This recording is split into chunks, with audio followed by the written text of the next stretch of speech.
pleased to restore this tradition. I thank Attorney General Garland for appearing today. You were confirmed by the Senate in March on a bipartisan basis and took the helm of the Justice Department at a precarious moment. Under Attorney General Barr and his predecessors, the department often played the role of President Trump's personal law firm. Time and again, Trump appointees overrode the professional judgment of the department's nonpartisan career attorneys to advance the president's agenda. Their efforts took a dark and dangerous turn in the waning months of the Trump term, when DOJ political appointees aided President Trump's big lie efforts to challenge the integrity of our election. First, Attorney General Barr cast aside decades-old policy designed to prevent the department from impacting elections. He directed U.S. attorneys and the FBI to investigate the election fraud claims of, nonetheless, Rudy Giuliani, after these claims had been summarily discredited and disproven by countless state election officials. And Barr repeatedly, publicly, and baselessly claimed that mail voting would be rampant to fraud, a charge he himself rejected when the votes were actually counted. After he lost the 2020 election, President Trump found another Justice Department ally in Jeffrey Clark, a mid-level political appointee who became the president's big lie lawyer. Clark pushed the Department of Justice leaders to overturn the election, and when they refused, he plotted with President Trump to replace them. Trump and Clark brought the department to the brink and were thwarted only after the threat of mass resignations across the Department of Justice. I commend those Department of Justice attorneys, many of whom were Trump appointees, who at that critical moment in history resisted President Trump and his plot to attack our democracy. The events this committee described in our recent Subverting Justice report were among the most brazen examples of President Trump attempting to bend the Department of Justice to his will and his agenda. But they were the natural culmination of 4 years of attacks on the Department of Justice. There is a straight line from these events to the violent insurrection in the Capitol building on January 6th, when Trump and his allies could not prevail in court and lost case after case after case claiming voter fraud. They took their big lie to the Justice Department, and when they didn't prevail there, they dispatched an angry mob to storm the Capitol to stop us from counting the electoral votes. I commend the many agents and prosecutors who were working day in and day out to bring these violent insurrectionists to justice. I hope the department will be just as steadfast in pursuit of those who encouraged and incited the attack, and those who would prevent the American people and their representatives from uncovering the truth. I am sorry that the Republican Senate leader refused to join the bipartisan commission that was proposed to investigate the January 6th insurrection attack. I look forward to hearing from the Attorney General this morning about the work that is underway to combat the growing threat of domestic violent extremism. The department cooperated with our committee's investigation into the Jeffrey Clark scheme, and it deserves credit for doing so. Over the course of several months, the department provided documents, authorized testimony, and resolved executive privilege issues, enabling us to uncover, on a bipartisan basis, I might add, just how close we came to a full-blown constitutional crisis. Attorney General Garland, when you appeared before us in February, you acknowledged, and I quote, great respect for belief in the oversight role of the committee. And you committed your department to, quote, be as responsive as we possibly can to comply with information requests. I commend you for the steps you've taken, but I believe I speak for all of my colleagues in saying there is still room for improvement when it comes to department responses. And the department must deliver on its mission to ensure fair and impartial justice. Let me give you an example. In the closing days of the Trump administration, the department's Office of Legal Counsel issued a memo wrongly declaring, in my estimation, that federal inmates released to home confinement under the Bipartisan CARES Act must return to the Federal Bureau of Prisons custody following the COVID-19 emergency. In fact, the CARES Act includes no such requirement. These nonviolent inmates are already home and are overwhelmingly reintegrating into the community with success. On April 23rd, I sent you a letter, joined by Senator Booker, urging you to rescind this memo. 6 months later, we still have not received a response. Another example. In November of 2020, the Trump administration published a rule discouraging inmates from completing programs under the First Step Act to reduce their chances of reoffending. This was a measure that was undertaken, the First Step Act, by combining a prison reform measure that was co-sponsored by Senator Cornyn and Senator Whitehouse with a sentencing measure co-sponsored by Senator Grassley and myself and signed into law by the President. Now, Senator Grassley and I sent you a letter on May 5th urging the department to reject the proposed rule and instead enact a rule consistent with the goal of the First Step Act of reducing recidivism. It's been 5 months. In fact, more than 5 months. We still haven't received a response.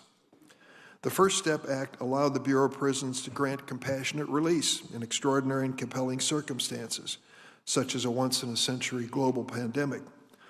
Under the Trump administration, listen to these numbers. The Bureau of Prisons denied all but 36 of 31,000 compassionate release petitions filed during the pandemic. In the first 6 months of the Biden administration, the Bureau of Prisons approved just 9 compassionate release requests. This is extraordinary. When the infection rate in the Bureau of Prisons was 6 to 7 times the national infection rate and the death rate equally appalling, when compassionate release requests were received, 31,000 of them, only 36 were allowed. Meanwhile, the pandemic has been devastating in our Bureau of Prison facilities.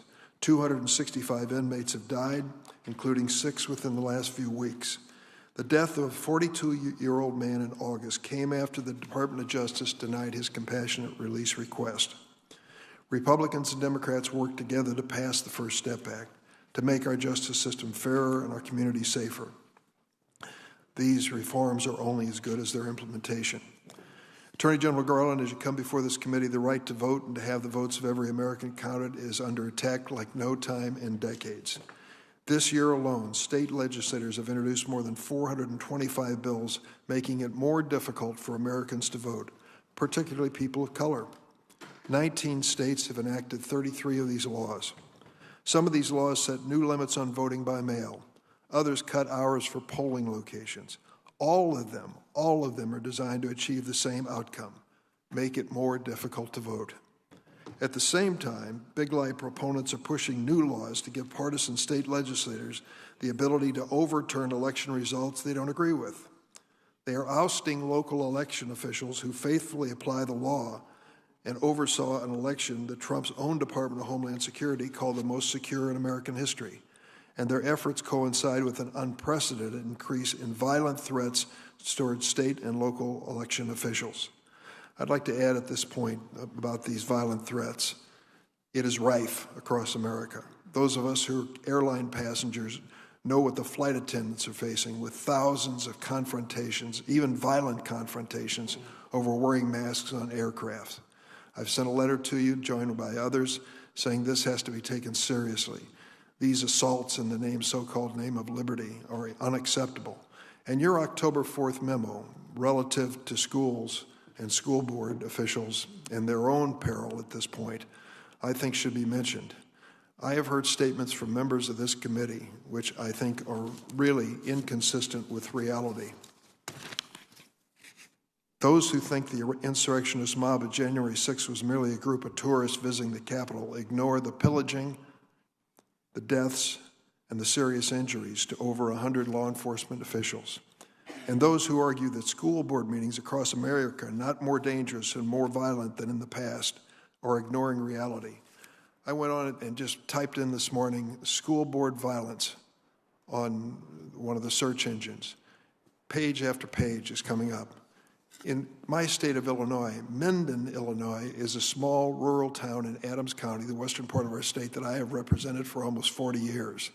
It is a quiet, solid community, and yet they had their own instance at a school board meeting where an individual had to be arrested because he had threatened violence against the school board members over masks in schools, for example. That story is repeated over and over again. The state of Minnesota, Senator Klobuchar knows the story well. The state of Idaho. We are seeing violence at these school board meetings in an unprecedented number. I don't believe, I think you made it clear, that, and you don't believe, that we should infringe on free speech. But free speech does not involve threats and violence, period. And we ought to join with local law enforcement officials to protect the school board members who are being intimidated in this way. I want to close by mentioning an issue I said to you personally. I'm honored to represent the city which you grew up in and which I now visit with great frequency, obviously, and that's the city of Chicago. The gun violence situation there is intolerable, intolerable. And we're not the only city in America by any means that's facing this. We need to have your assurance that there is a concerted, determined effort to deal with gun violence at the federal level, coordinating our effort with the state and local officials. With that in mind, I hope we can reach some agreement to do so very quickly. And let me hand it off now to the ranking member, Senator Grassley. Thank you, Chairman Durbin. This committee has a constitutional obligation to ensure that the department complies with the laws that we write and execute those laws according to our intent. In the performance of our constitutional duty, we write letters seeking answers and records from the department and its component agencies to better understand what they're doing. Likewise, the entire executive branch, not just DOJ, has an obligation to respond to congressional oversight requests. Today, I can say with confidence that under General Garland's leadership, the department has failed across the board to comply with this committee's Republican oversight request, and I appreciate very much Chairman Durbin pointing out a letter that he and I wrote. 5 months haven't received an answer. If my name being on that letter has any reason it hasn't been responded to, I'll take my name off of that letter. In contrast, General Garland, you've provided Democrat colleagues with thousands of pages of materials. Moreover, President Biden has politicized and inserted himself into the department policymaking, notably directing the end of compulsory process for reporter records in criminal leak investigations, and most recently inserting himself when he said the department should prosecute anyone who defies compulsory process from the January 6th committee. At your confirmation hearing, I read to you what I told Senator Sessions at his confirmation hearing for being Attorney General this, quote, if Senator Feinstein, who then was ranking member, if Senator Feinstein contacts you, do not use this excuse, as so many people use, that if you are not a chair of a committee, you do not have to answer the questions. I want her questions answered just like you would answer my questions. End of quote that I gave to Senator Sessions. So you said to me at your hearing, quote, I will not use any excuse to not answer your questions, Senator, end of quote. You have failed to satisfy that statement. Example, I've asked the Department for records relating to Hunter Biden's October 2018 firearm incident, where his gun ended up in a trash can near a school. Now, that's a firearm incident. Your ATF used the Federal Freedom of Information Act to refuse producing those records when that law doesn't even apply to the Congress. I've also asked for information relating to Chinese nationals linked to the communist Chinese regime that are connected to the Biden family. One individual, Patrick Ho, was not just linked to Chinese regime, he was apparently connected to that country's intelligence service. Hunter Biden reportedly represented him for $1 million. Now, even though the department already made public in court filings that DOJ possesses FISA information relating to Patrick Ho. In response, you stated, quote, "Unfortunately, under the circumstances described in your letter, we are not in a position to confirm the existence of the information that is sought if it exists in the department's possession." Well, let me emphasize, well, you already made it public in a court filing. So you're telling me you can't even confirm its existence. Now, with respect to the criminal investigation of Hunter Biden, Senator Johnson and I wrote to you twice this year regarding a person named Nicholas McQuaid. Mr. McQuaid was employed at a law firm until January 20th, 2021, when he was hired to be then acting Assistant Attorney General for the department's criminal division. Before he was hired, he worked with Christopher Clark, who Hunter Biden reportedly hired to work on his federal criminal case a month before President Biden's inauguration. Now, the department hasn't disputed any of these facts. However, you refuse to confirm whether Mr. McQuaid recused from the Hunter Biden case. That seems to be a pretty simple thing to say one way or the other. The son of the President of the United States is under criminal investigation for financial matters. A senior attorney under your command has apparent conflicts with that matter.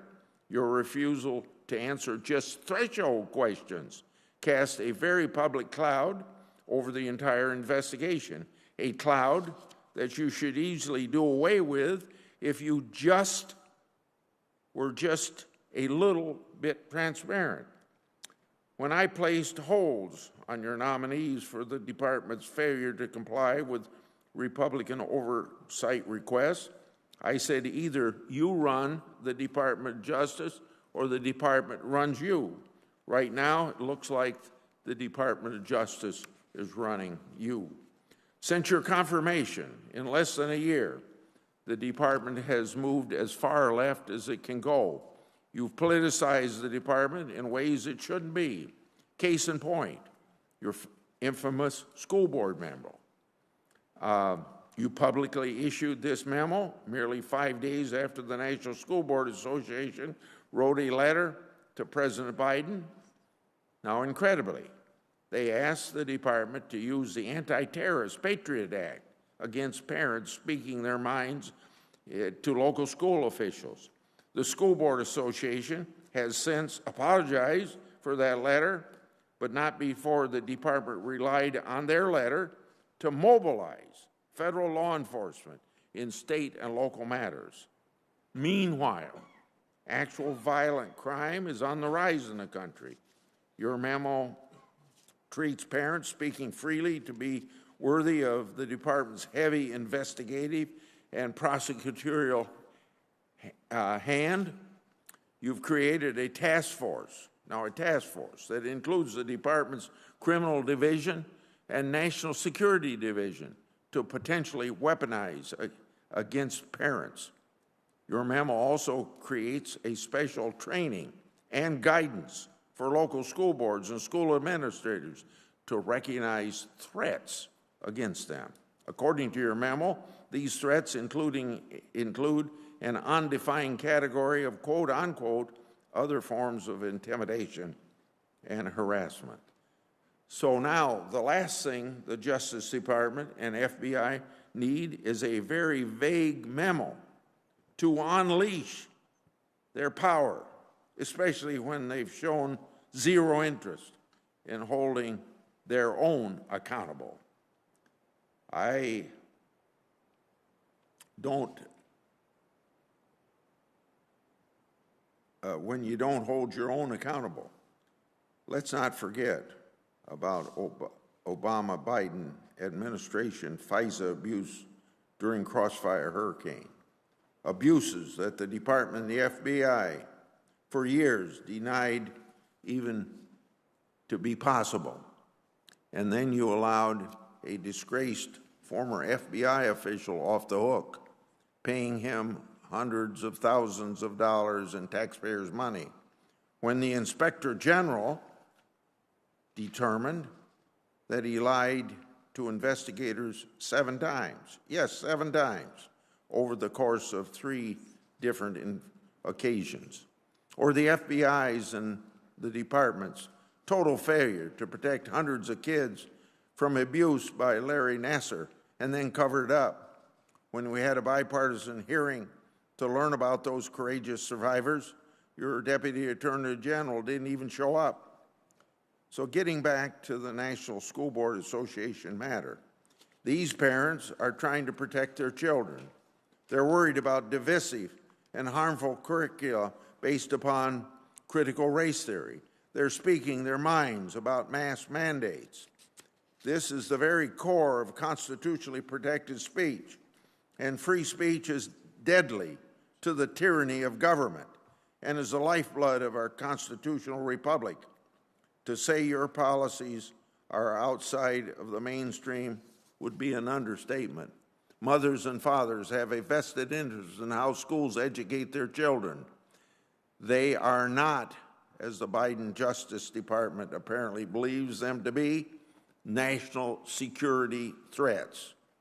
What is a national security threat is things like MS-13. What is a national security threat is like our open southern borders. What is a national security threat is the federal government's failing to adequately vet individuals from Afghanistan. I suggest that you quickly change your course because you're losing credibility with the American people and with this senator in particular. Thank you. Thanks, Senator Grassley. We now turn to the Attorney General for his testimony. First, welcome Honorable Merrick Garland to testify before the Senate Judiciary Committee. For the information of the members, the mechanics are as such. After I swear in Attorney General Garland, he will make his opening statement. Then we'll go to a round of questions. Each senator will have 7 minutes. I'm going to try to hold folks close to that number so everybody can be accommodated. If there is a request, we may have a second round of questions of 3 minutes per senator.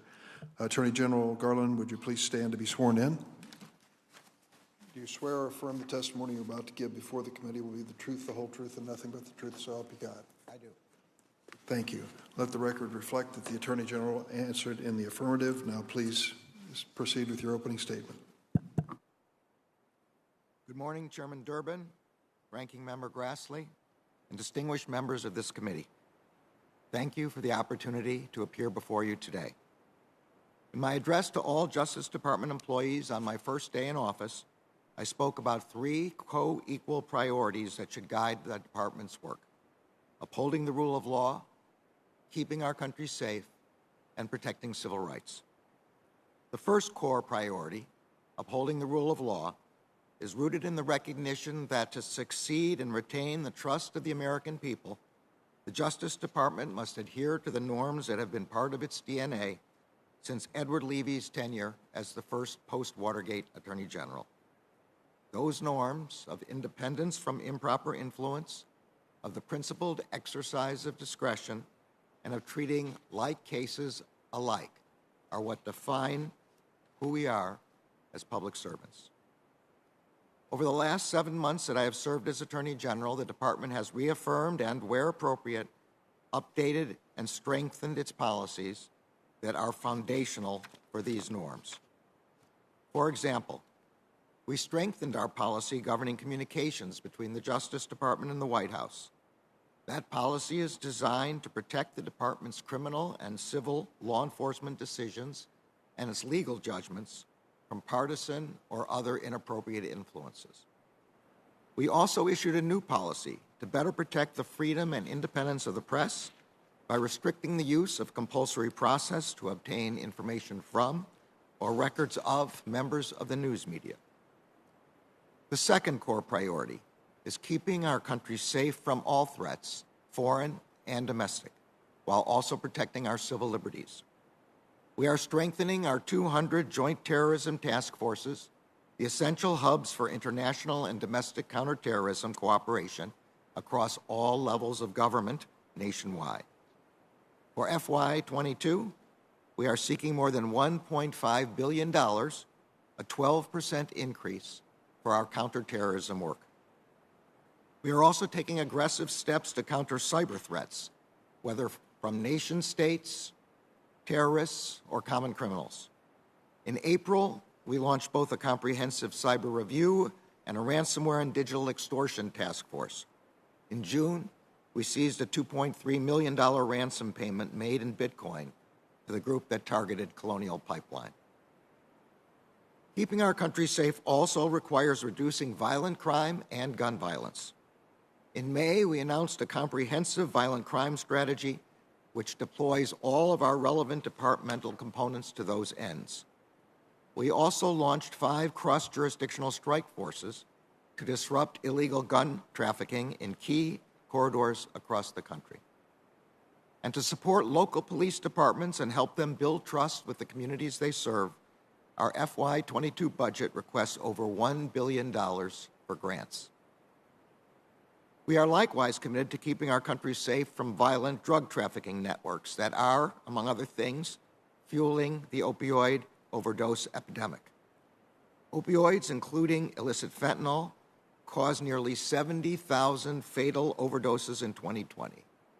We will continue to use all of our resources to save lives. Finally, keeping our country safe requires protecting its democratic institutions, including the one we sit in today, from violent attack. As this committee is well aware, the department is currently engaged in one of the most sweeping investigations in its history in connection with the January 6th attack on the Capitol. The department's third priority is protecting civil rights. This was a founding purpose when the department was established in 1870. Today, the Civil Rights Division's work remains vital to safeguarding voting rights, prosecuting hate crimes, ensuring constitutional policing, and stopping unlawful discrimination. This year, we doubled the size of the Civil Rights Division's voting section, and our FY22 budget seeks the largest ever increase for the division, totaling more than 15%. We have appointed department-wide coordinators for our hate crimes work. We have stepped up our support for the Community Relations Service. We are also revitalizing and expanding our work to ensure equal access to justice. In addition to these core priorities, another important area of department focus is ensuring economic opportunity and fairness by reinvigorating antitrust enforcement, combating fraud, and protecting consumers. We are aggressively enforcing the antitrust laws by challenging anti-competitive mergers and exclusionary practices. In FY22, we are seeking a substantial increase in funds for the division. We likewise stood up a COVID-19 fraud enforcement task force to bring to justice those who defraud the government of federal dollars meant for the most vulnerable among us. In 7 months, the Justice Department has accomplished a lot of important work for the American people, and there is much more to be done. Thank you for the opportunity to testify this morning. I look forward to your questions. Thank you, Mr. Attorney General. Hardly a day goes by in the city of Chicago that someone isn't killed with a firearm. The cases are heartbreaking. Little boys and girls standing on their porches and going to school. And on August 7th, the Chicago police officer Ella French and her partner officer Carlos Yanez were conducting a routine traffic stop in the city. The person in the car opened fire. Officer French, age 29, was murdered, and Officer Yanez was severely wounded. I never saw such an outpouring of emotions in the city. I went down to Rita High School on the south side near Beverly, where they had the memorial service. There were hundreds, if not thousands, of women and men in uniform and just ordinary citizens standing, waiting for their turn to pay tribute to Ella French for what she had done for our city. 2 days later, we found out from the U.S. Attorney's Office that the gun used to murder her was obtained from Indiana through a straw purchase. That's when a person who can clear a background check buys a gun at a federally licensed gun dealer and gives it to someone who cannot clear it. What are we going to do about this? What is going to be done at the federal level to show that we're taking this seriously? Ours isn't the only city that is facing this challenge, and we've got to act soon. Mr. Chairman, I am as concerned as you are, and as I'm sure all members of this committee are, about the rise of violent crime all across the country. I was in Chicago, as you know, at almost the exact time that the officer that you speak of was killed. I have gone to meet with the families of an ATF agent who was killed on duty, and I have stood on the mall with a candlelight vigil for many other police officers who were killed in the line of duty. The Justice Department is doing everything possible with respect to violent crime. In May of this year, I launched a violent crime initiative which brings together all of our law enforcement on the federal level to meet with, coordinate with, cooperate with state, local, tribal, territorial law enforcement to fight this issue. Our federal agencies, DEA, ATF, Marshals, and the FBI are all deeply involved in this. Our programs, Project Safe Neighborhoods, continue in all these ways, and we're looking for large amounts of money to provide in grants to police departments. Specifically with respect to the gun trafficking that you're speaking about, as you know, Chicago is one of the task force cities that we've announced for purposes of tracing this gun trafficking problem. And we are doing so and finding the straw purchasers and arresting them as well. I could not agree more that this is a serious, serious problem that needs the attention of the entire country's law enforcement, and the Justice Department is very much involved in the fight. I'm going to be meeting with those federal law enforcement agencies to talk about the strike force and what they're doing, how they're cooperating with state and local law enforcement. I hope to do it maybe even this week on a private basis, and then see what more I can do. I think we all have a responsibility when it comes to this issue. Let me ask you about the home confinement issue. We all know under the CARES Act there was an allowance for that possibility, and we know that since March of last year, more than 33,000 inmates have been released to home confinement, including those released under the CARES Act expanded authority. Less than 1% of those inmates have been returned to BOP facilities for any rules violation. Do you agree that recalling the thousands of individuals who've successfully transitioned back into society would be contrary to the purpose of home confinement, which is to allow an individual, quote, a reasonable opportunity to adjust to and prepare for reentry of that prisoner in the community? Senator, I very much agree that the home confinement program has proven successful, that it both relieved the pressure on the prisons with respect to the COVID-19 pandemic, but also gave people an opportunity to adjust themselves to their communities. And you are right that we have seen very few violations of the conditions. So I'm very strongly in favor of being able to continue this program. Well, I'm hoping that we can get a definitive reversal of the OLC opinion that was dropped on the desk as President Trump left office, and make it very clear what will happen if and when, and I pray that soon, the COVID-19 emergency is lifted. I'd like to move to another topic which has already been addressed by myself and Senator Grassley. I really invite the members of this committee, if you don't believe me, type school board violence into your computer and take a look at what's happening. It's happening all across the country. In my state, as I mentioned, a 30-year-old man arrested and charged with battery, disorderly conduct, after striking a school board member at a meeting. California, father yelling profanities at an elementary school principal. His daughter calmed him down. He later returned to confront the principal and struck a teacher in the face who attempted to intervene. Ohio, a school board member sent a threatening letter saying, "We're coming after you." And after the board member posted the letter on Facebook, the president of the Board of Education for a nearby district reported his board had received similar threats. Pennsylvania, a person posted threats on social media which required the police to station outside each of that district's school. Local law enforcement is investigating the person who made the threats and will maintain a police presence at schools and school board meetings for the foreseeable future. In Texas, a parent physically assaulting a teacher, ripping off her mask, and it goes on and on and on. These are not routine people incensed or angry. These are people who are acting out their feelings in a violent manner over and over again. The same people we see on airplanes and other places, same people, some of whom we saw here on January 6th. So when you responded as quickly as you did to that school board request, did you have second thoughts after they sent a follow-up letter saying they didn't agree with their original premise in their first letter? Senator, I think all of us have seen these reports of violence and threats of violence. That is what the Justice Department is concerned about. It's not only in the context of violence and threats of violence against school board members, school personnel, teachers, staff. It's in a rising tide of threats of violence against judges, against prosecutors, against secretaries of state, against election administrators, against doctors, against protesters, against news reporters. That's the reason that we responded as quickly as we did when we got a letter indicating that there were threats of violence and violence with respect to school officials and school staff. That's the reason, that's what we are concerned about. That's part of our core responsibility. The letter that that was subsequently sent does not change the association's concern about violence or threats of violence.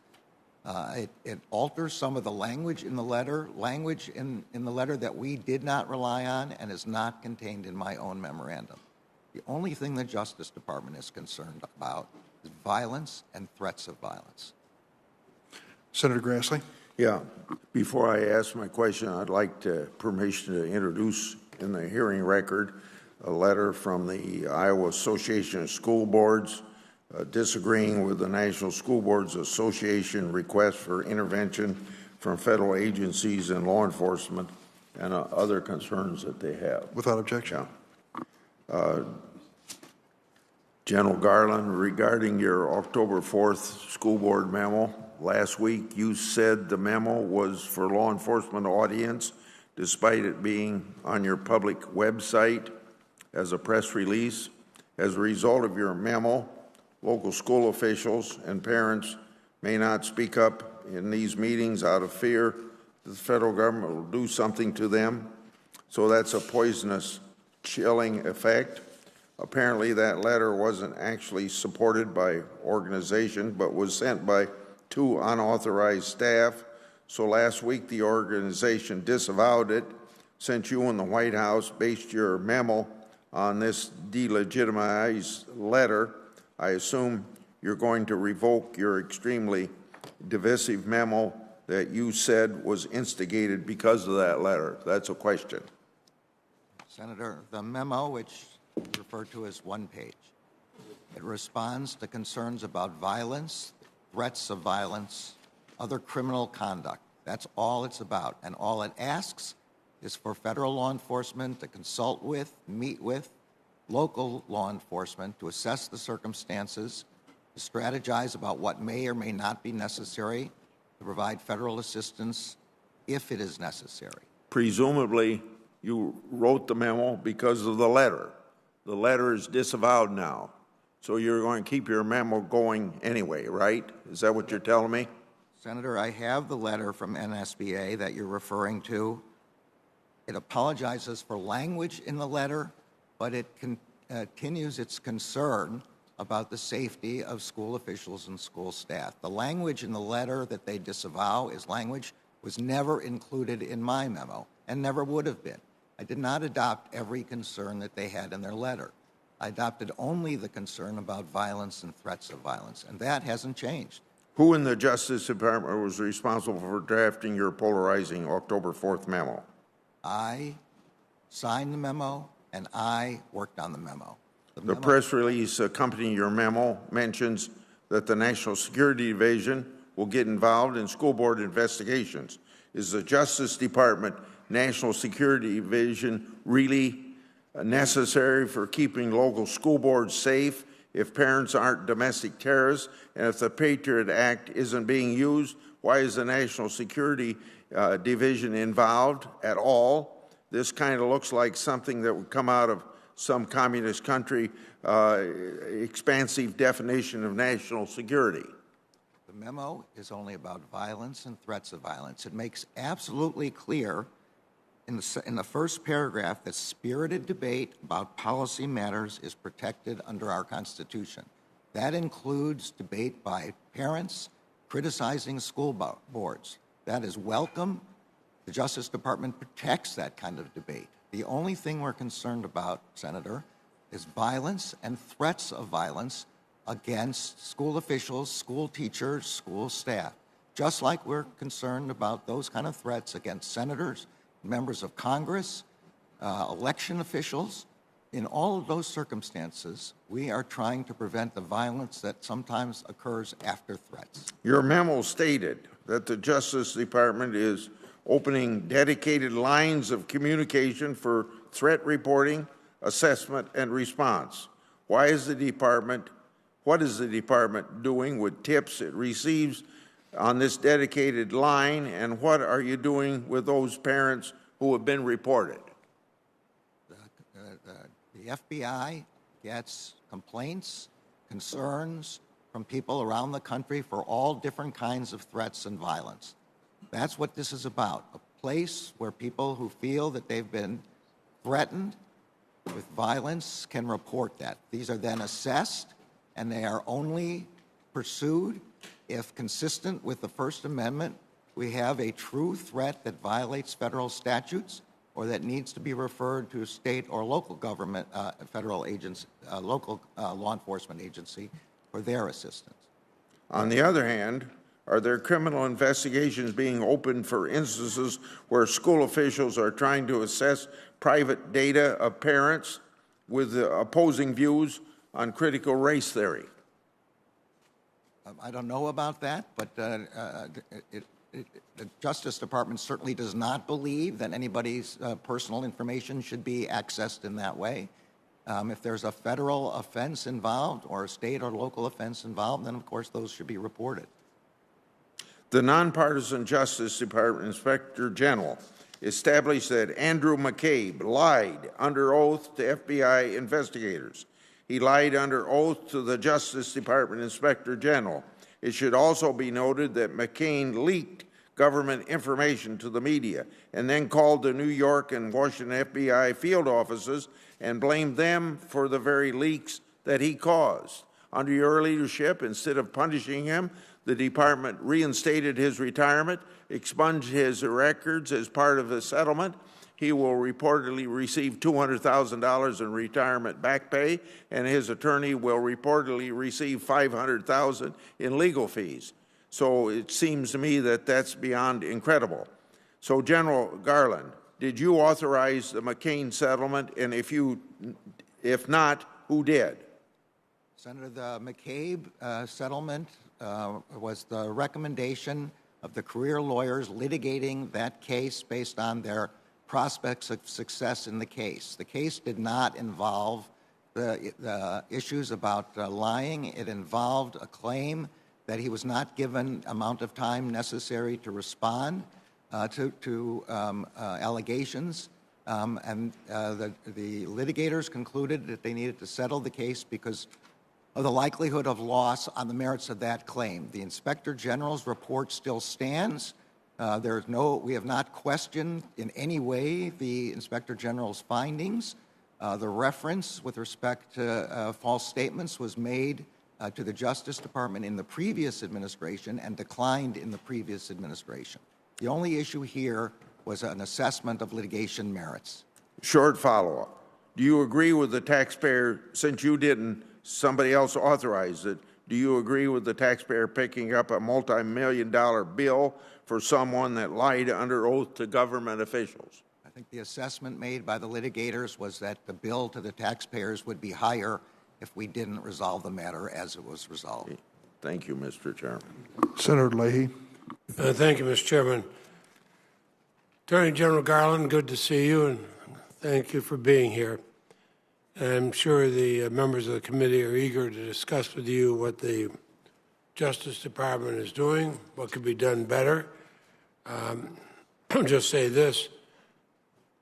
After 4 tumultuous years in which the former president viewed the Justice Department as his personal law firm, I'm pleased the department is again living up to the most fundamental principle in our American justice system, that nobody is above the law. That's certainly what I learned about the Justice Department when I was in law school. That's the experience I'd had with it for years as a prosecutor and as a litigator. So I was dismayed seeing what was happening the past 4 years, and I thank you, Attorney General, for bringing the department back from the brink. There's still a lot to be done, but I think the Americans should take comfort that the rule of law is again being enforced. Now, it's hard to overstate how urgently we must act to protect Americans' constitutional right to vote. And there is reason for alarm. Many states are rapidly moving to restrict access to the ballot for tens of thousands of Americans from all walks of life. In the wake of the Shelby County and this year's Brnovich decision, the department's tools to stem this tide of voter suppression have been greatly diminished. I know you're doing whatever you can to defend the right to vote. How does congressional inaction in response to these Supreme Court decisions limit the ability of the department to protect Americans' constitutional right to vote? Thank you for that question, Senator. The right to vote is a central pillar of our democracy, and as I've said many times, it's the central pillar that allows all other rights to proceed from it. The Justice Department was established in part to protect the rights guaranteed under the 13th, 14th, and 15th Amendment to vote. The Voting Rights Act gave us further authorities in that respect. We are doing, as you say, everything we can. We have doubled the size of the voting rights section. We brought a Section 2 case.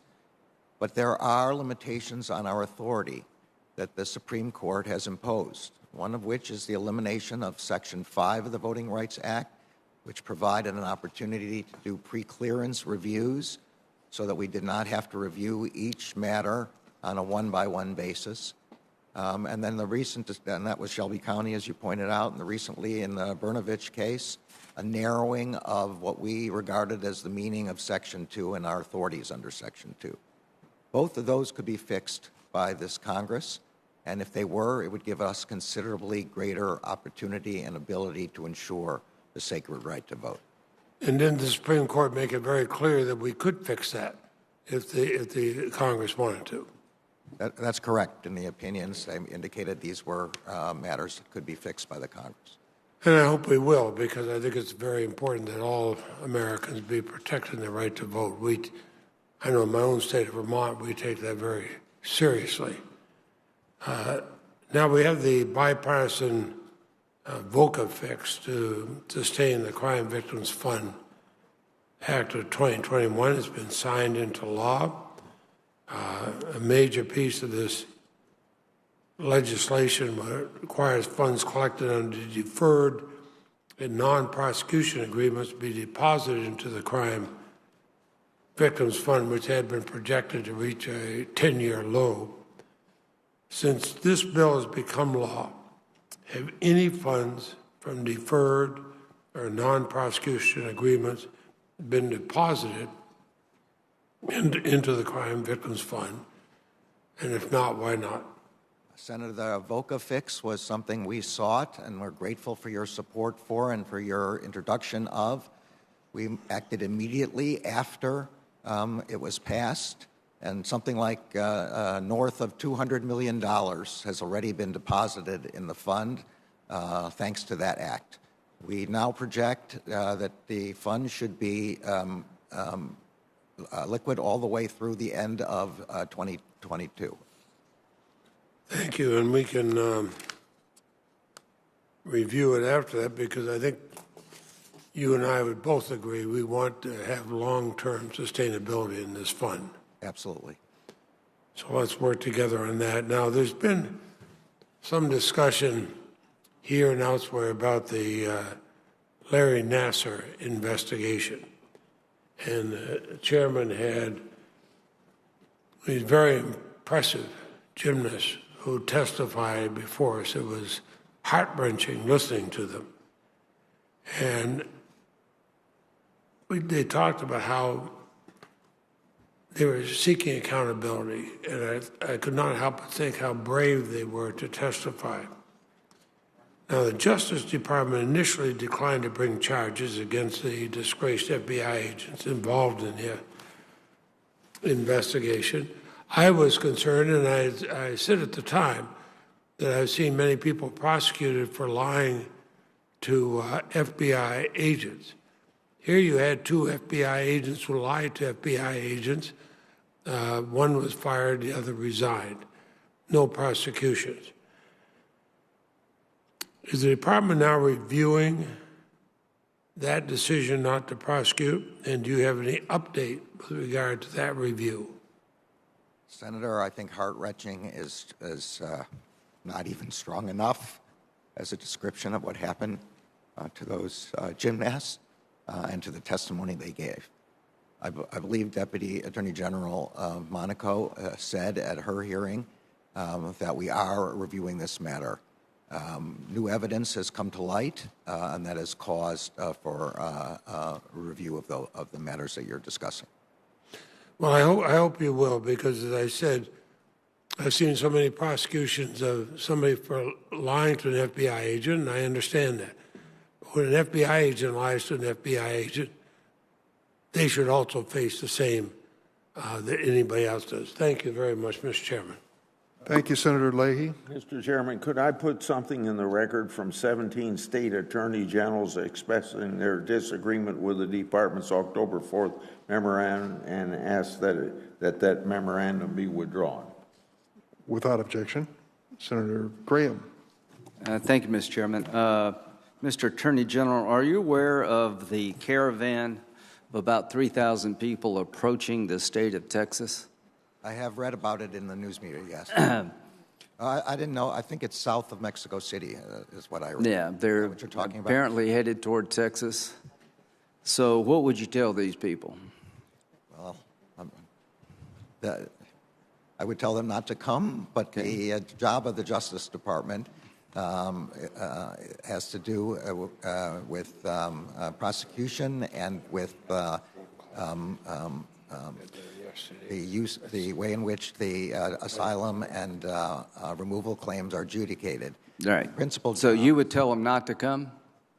It depends on why they are coming. Well, if they're coming to make asylum claims, what would you tell them? Well, like the Department of Homeland Security is the agency that's responsible for border control. Right. I get that, but you're the Attorney General of the United States. Do you think our asylum laws are being abused?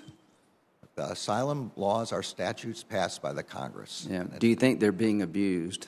I think this is that question is one that has to be evaluated on a one-by-one basis in each. Have you talked to the border? When's the last time you've been to the border? I think a week ago, maybe 10 days ago. Did they tell you anything about asylum claims being made by people that are mostly economic claims, not asylum claims? Did they mention that to you? I think it's fair. I don't recall exactly. I think it's fair. You don't recall being told by the Border Patrol that they're overwhelmed, they can't hold the line much anymore, that we've had 1.7 million people apprehended, and the big magnet, the pull factor, is the way the catch and release program around asylum? That didn't stick out to you? That was not a discussion that I had when I was. Who did you talk to? I was at the border at Nogales, spoke to Border Patrol. Yeah, I was there about 6 months ago. They never mentioned to you the pull factors of illegal immigration? This was a review of what they were doing at the border with respect to. Well, it's a simple question. They never mentioned to you that they've got a problem with being overrun by asylum seekers. I know from reading the news media that Border Patrol agents feel that way. I mean, it's not about reading the paper. You were there talking to them. Well, I don't recall that. I don't want to tell you about a conversation that I'm not sure I'm just stunned that you can't recall that. So let's talk about Afghanistan. The Undersecretary for Defense Policy, Mr. Kale, said, while ISIS-K poses more of a short-term external threat, al-Qaeda could regain the ability to launch attacks outside of Afghanistan within a year or two. Do you agree with that? I agree that al-Qaeda has always presented and continues to present a persistent threat to the United States homeland. Well, no, but the question is, what's changed? You say always. Has any recent event changed the likelihood of an attack? I don't know. You don't know that we withdrew from Afghanistan? I know we withdrew. I don't know whether the withdrawal will increase the risk from al-Qaeda or not. So you're the Attorney General of the United States. Secretary Wray testified openly twice that due to the lack of ability to have eyes and ears on the ground and the unreliability of the Taliban, that an attack on the United States within 6 months, a year is far more likely after our withdrawal. You're not aware that he said that? The job of the Justice Department and the job of the FBI is to protect against those kind of attacks in the homeland. Does it make sense that that would be a dynamic of our withdrawal? Do you trust the Taliban to police al-Qaeda and ISIS on our behalf? I do not trust the Taliban. Matter of fact, they've openly told us they will not work with us regarding containing the al-Qaeda ISIS threat. Are you aware of that? I think there's been inconsistent statements, but No, they just literally said that. I think there have been inconsistent statements, but their statements are not anything that we can rely on. Well, when they tell you to your face, we're not going to help you, do you think they're kidding? Do you think they really will help us, but they're just telling us to our face? I think ISIS-K, al-Qaeda, associated forces are and continue to be. We're talking about the Taliban. The Taliban has told the United States they will not work with our counterterrorism forces when it comes to al-Qaeda or ISIS. What response should we have regarding the Taliban when they say that? Well, I think we have a number of different tools available. Like what? We have economic sanctions. They need money from the United States for humanitarian and other reasons. But this is a... So the leverage over the Taliban is whether or not we'll give them money. Senator, the job of the Justice Department is protecting, using the FBI and the National Security Agency. The National Security Division is part of our counterterrorism operation, right? It is one. Has anybody from the National Security Division briefed you about the increased likelihood of attack emanating from Afghanistan after our withdrawal? Every day I'm briefed by the FBI. Now, my question is specific. Has anybody briefed you about the increased likelihood of an attack emanating from Afghanistan by ISIS or al-Qaeda because of our complete withdrawal? We are worried about the risk of attack by ISIS-K. I know it's one thing to be worried. Has anybody told you the likelihood of an attack is greater because of our withdrawal or not? Different views about the degrees of likelihood. That doesn't change our posture, which is to always be protective. It doesn't change your posture if you go from a possibility of being attacked to a 6 months to a year time window of being attacked. We have asked for substantial additional funds for our counterterrorism operations in light. Is that in light of the withdrawal from Afghanistan? In light of a lot of changing circumstances in the world with respect. Well, let me just put a fine point on this.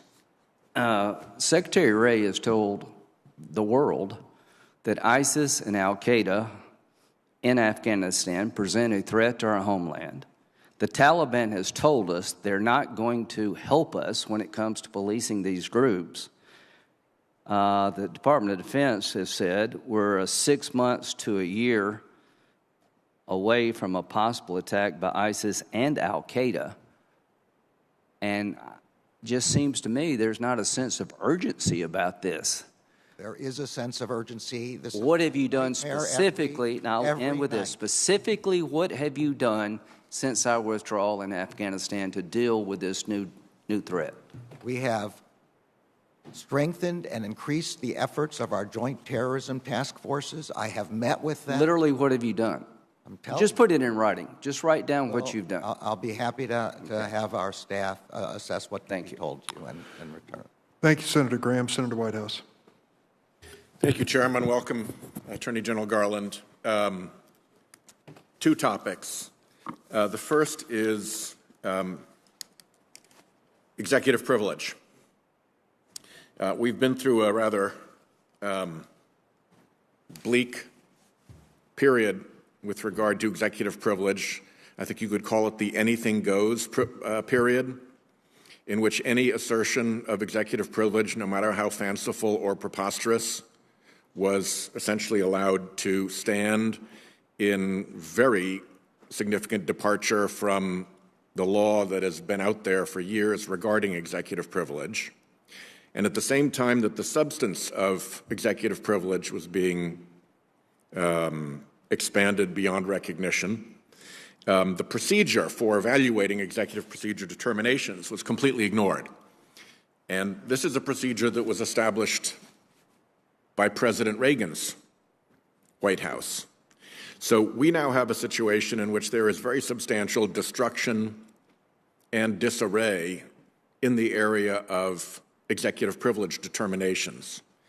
And as you know, under the Reagan memo, the Department of Justice had a role kind of as an arbiter to be the honest broker between whatever executive agency was objecting and whatever congressional committee was pursuing information.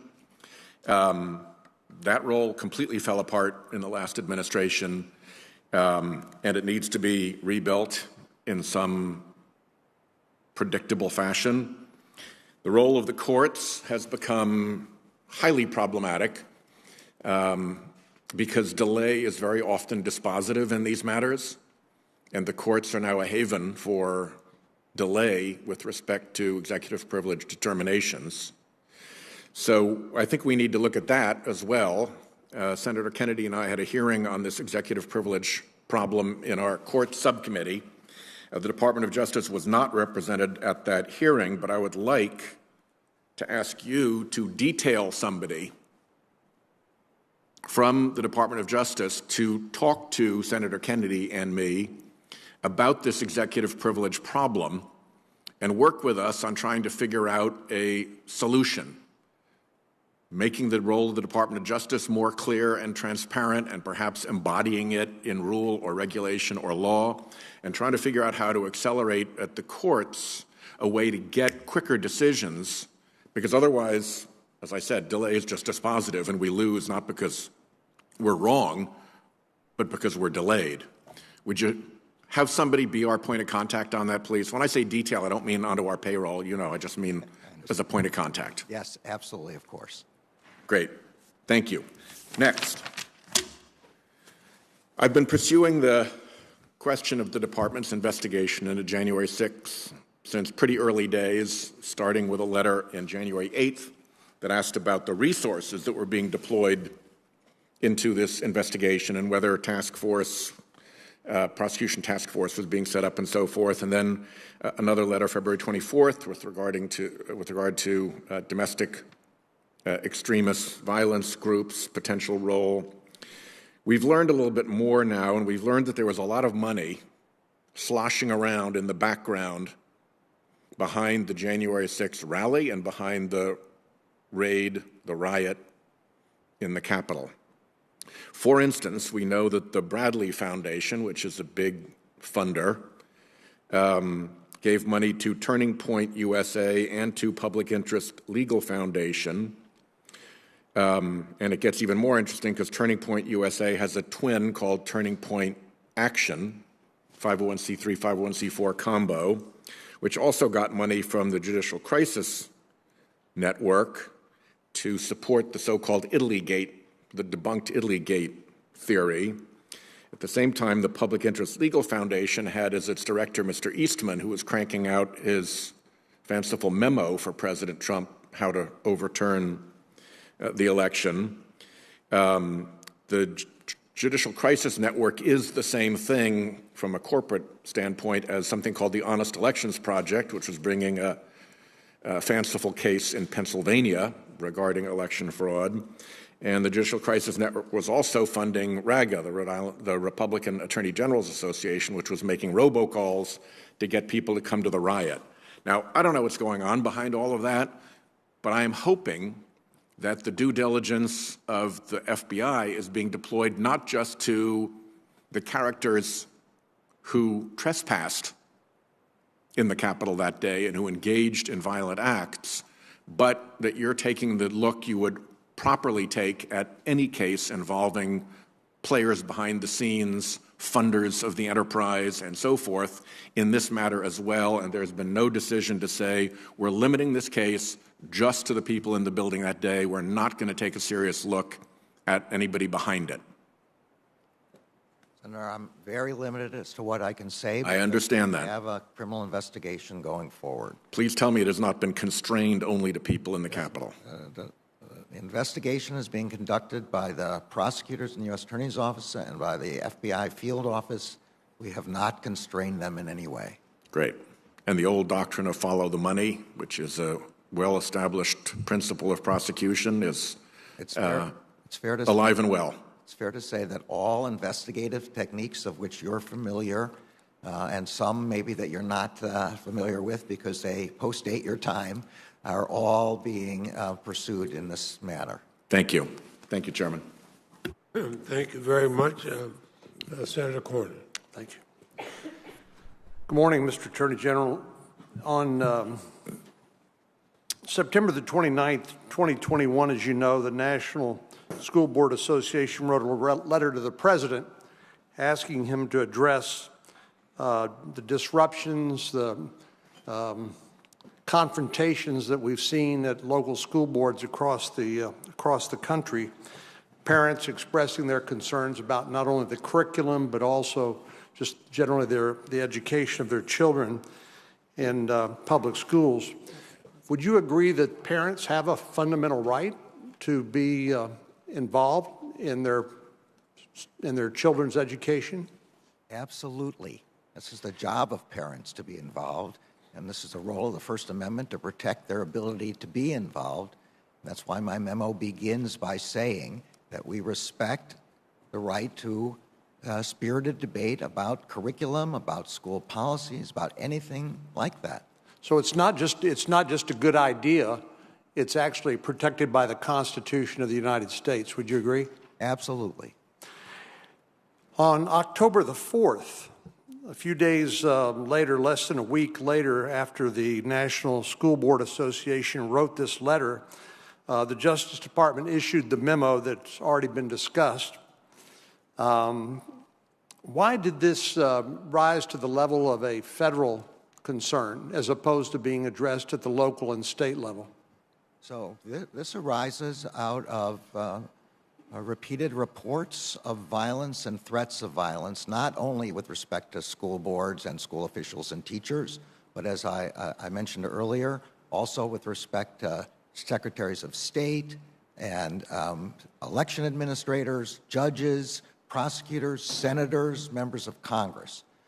The Justice Department has two roles here. We assist state and local law enforcement in all ways, and we enforce federal laws which prohibit threats of violence by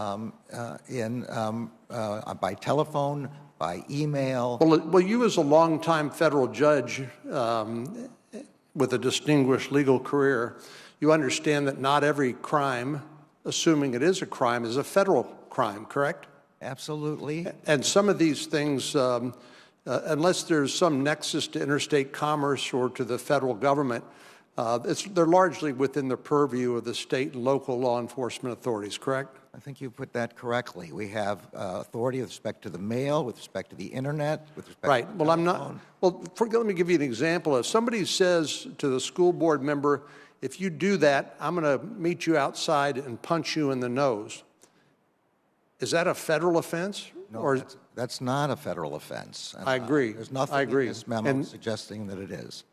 And why in the world would you cite the National Security Division in this memo as being one of the appropriate entities of the Department of Justice to investigate and perhaps prosecute these offenses? So my memo itself doesn't mention the National Security Division. It is mentioned in another memo that was released by the department. The National Security Division, like all the other law enforcement components, cooperates with and is involved in discussions about how to go forward on different kinds of matters. They were involved, for example, in the election threats. They were involved in the threats against judges and prosecutors. They were involved in the hate crimes threats cases. It's just a natural part of our internal analysis. Let me ask you, did you see the National School Board Association letter to President Biden before you issued your memorandum on October the 4th? Yeah, yes, I did, and that was part of the reason, their expression at the beginning of that memorandum of violence. And they raised some of the concerns that you voiced here today, correct? They raised some of them. They raised others that I don't agree with and were not included in my memo. Well, you're aware that on October the 22nd, the National School Board Association apologized for its letter. You're aware of that, aren't you, sir? I am, but... And it said that, went on to say, we regret and apologize for the letter. There was no justification for some of the language in the letter. They acknowledged that the voices of parents should be and must continue to be heard when it comes to decisions about their children's education, health, and safety. You did not apologize for your memorandum of October the 4th, even though the National School Board Association did. Why didn't you rescind that memorandum and apologize for the memorandum? The core responsibility of the Justice Department, as I said in my opening, is protecting Americans from violence and threats of violence. But you just said not every act of violence is a federal crime, correct? Right, and not every bit of street crime and the kind of violence that we've been talking about earlier today is also a federal crime, but we assist state and locals to help them in their investigations of these kind of matters. Every single day in non-federal matters, we are partners with our state and local partners. Well, Mr. Attorney General, you've acknowledged that parents have a right, a constitutional right, to be heard on the education of their children in public schools. Can you imagine the sort of intimidation, the sort of bullying impact that a memorandum from the Department of Justice would have, and how that would chill the willingness of parents to exercise their rights under threat of federal prosecution? Did you consider the chilling impact your memorandum would have on parents exercising their constitutional rights? The only thing this memorandum is about is violence and threats of violence, and it opens with a statement. But my question is, did you consider the chilling effect this would have on parents' constitutional rights? To say that the Justice Department is against violence and threats of violence. Did you consider the chilling effect your memorandum might have on parents exercising their constitutional rights? I think you can answer that yes or no. What I considered, what I wanted the memorandum to assure people that we recognize the rights of spirited debate. And so Mr. Attorney General, you're a very intelligent and accomplished lawyer and judge. You can answer the question. Did you consider the chilling effect that this sort of threat of federal prosecution would have on parents' exercise of their constitutional rights to be involved in their children's education? I don't believe it's reasonable to read this memorandum as chilling anyone's rights. It's about threats of violence, and it expressly recognizes the constitutional right to make arguments about your children's education. As senators are going back and forth for votes during this time, we'll have to try to keep to Let the record reflect the Attorney General refused to answer the question. And let the record reflect that the senator from Texas was allowed to go over his allotted time. Senator Klobuchar. Thank you very much.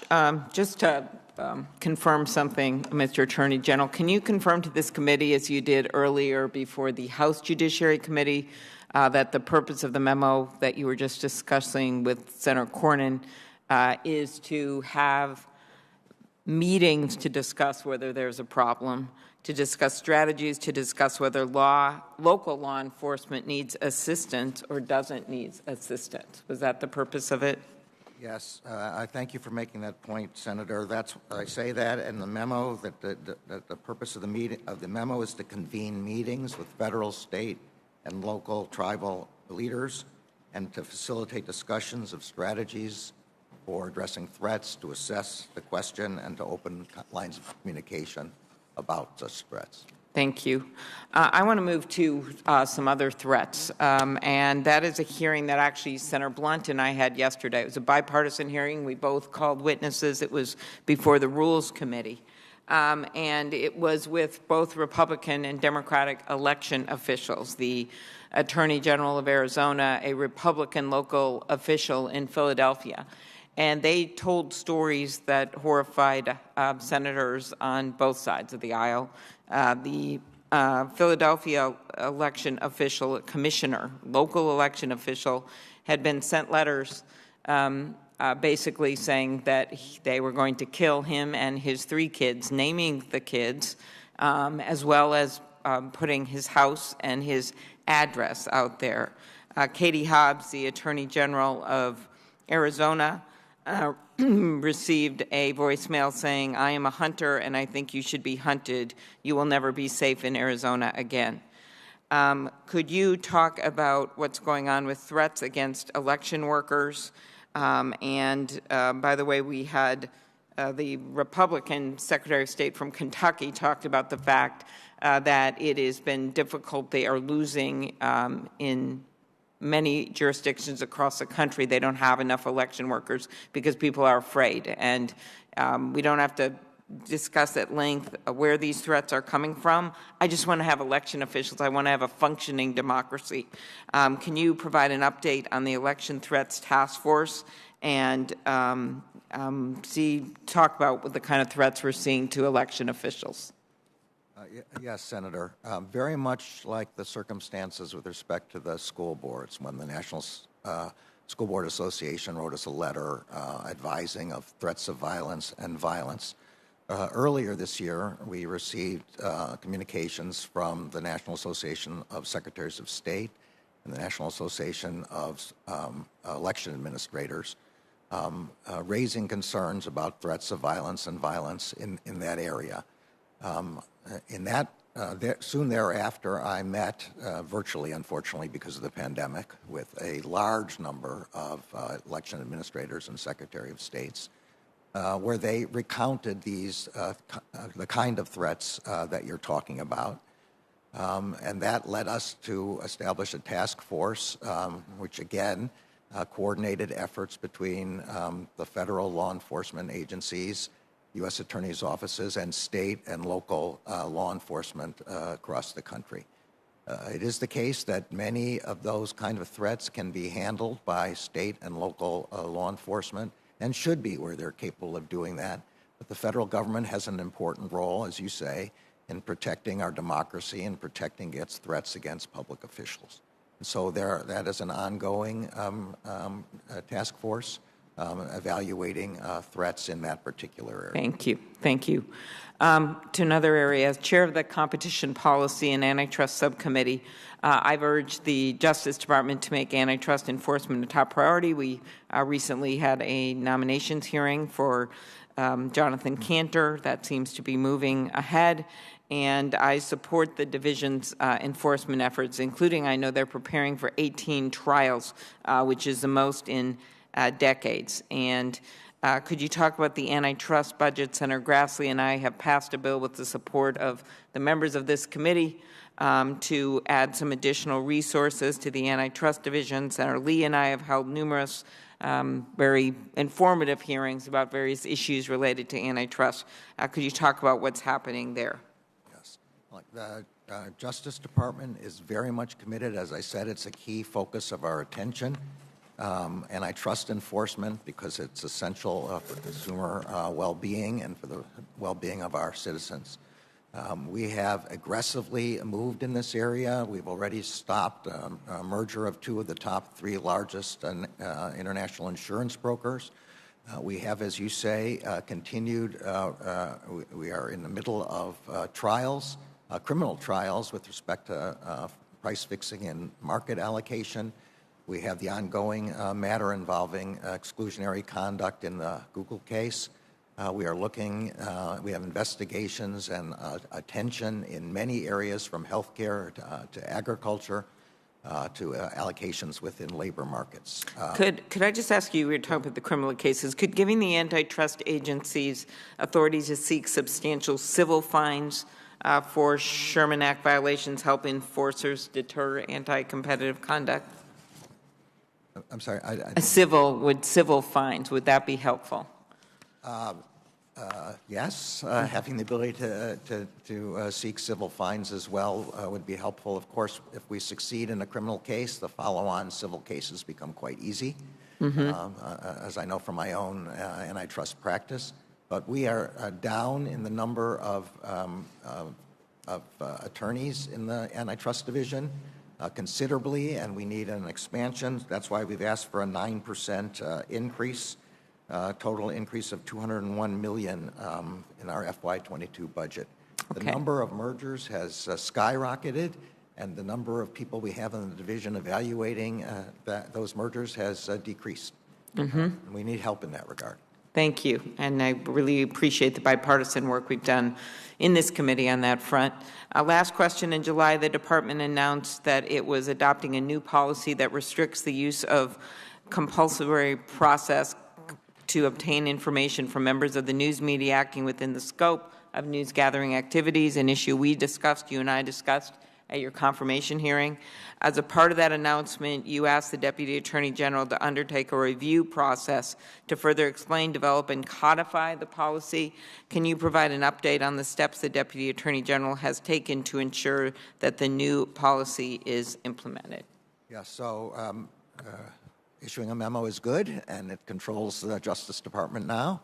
The next step, though, is to have a regulation which will give us some greater permanence, and the next step after that would be legislation, which Justice Department supports. On what the Deputy Attorney General is doing now is trying to formulate the general outlines of my memorandum into a regulation which can replace the current pretty detailed regulations that we have. That's what she's involved in right now.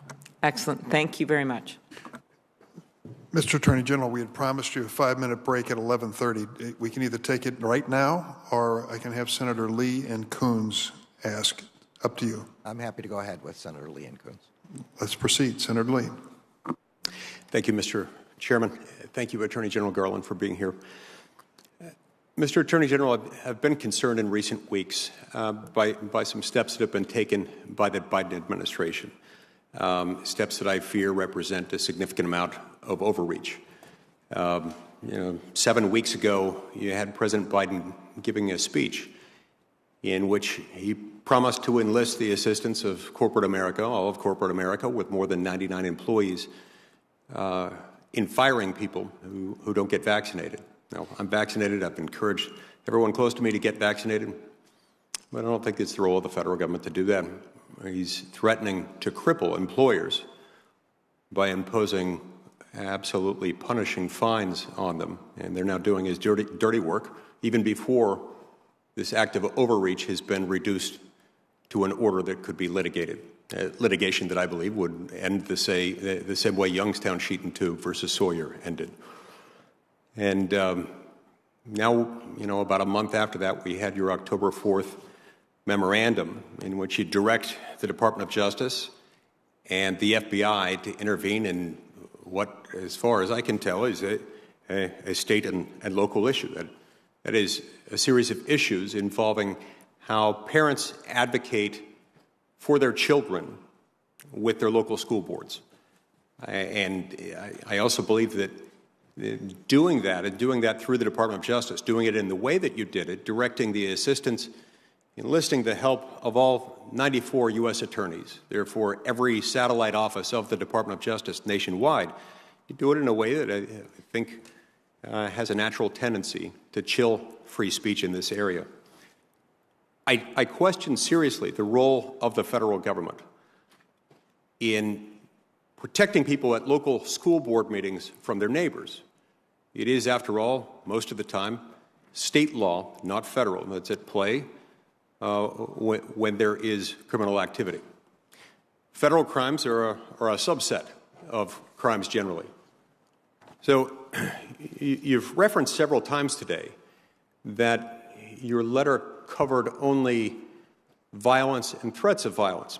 And yet, the very opening line of your memo says, in recent months, there's been a disturbing spike in harassment, intimidation, and threats of violence against school administrators, school board members, teachers, and staff who participate in the vital work of running our nation's public schools. You refer to this over and over again, and it's a pretty broad statement. I believe this has a tendency to chill free speech that is exercised at the state and local level, typically by neighbors, by parents to local school boards. In hindsight, would you agree that a natural consequence of your memo could be chilling free speech, protected speech by parents protesting local school board policies? Senator, the memo is aimed only at violence and threats of violence. It states on its face that vigorous debate is protected. That is what this is about, and that is all this is about. What about harassment and intimidation? Are those federal crimes?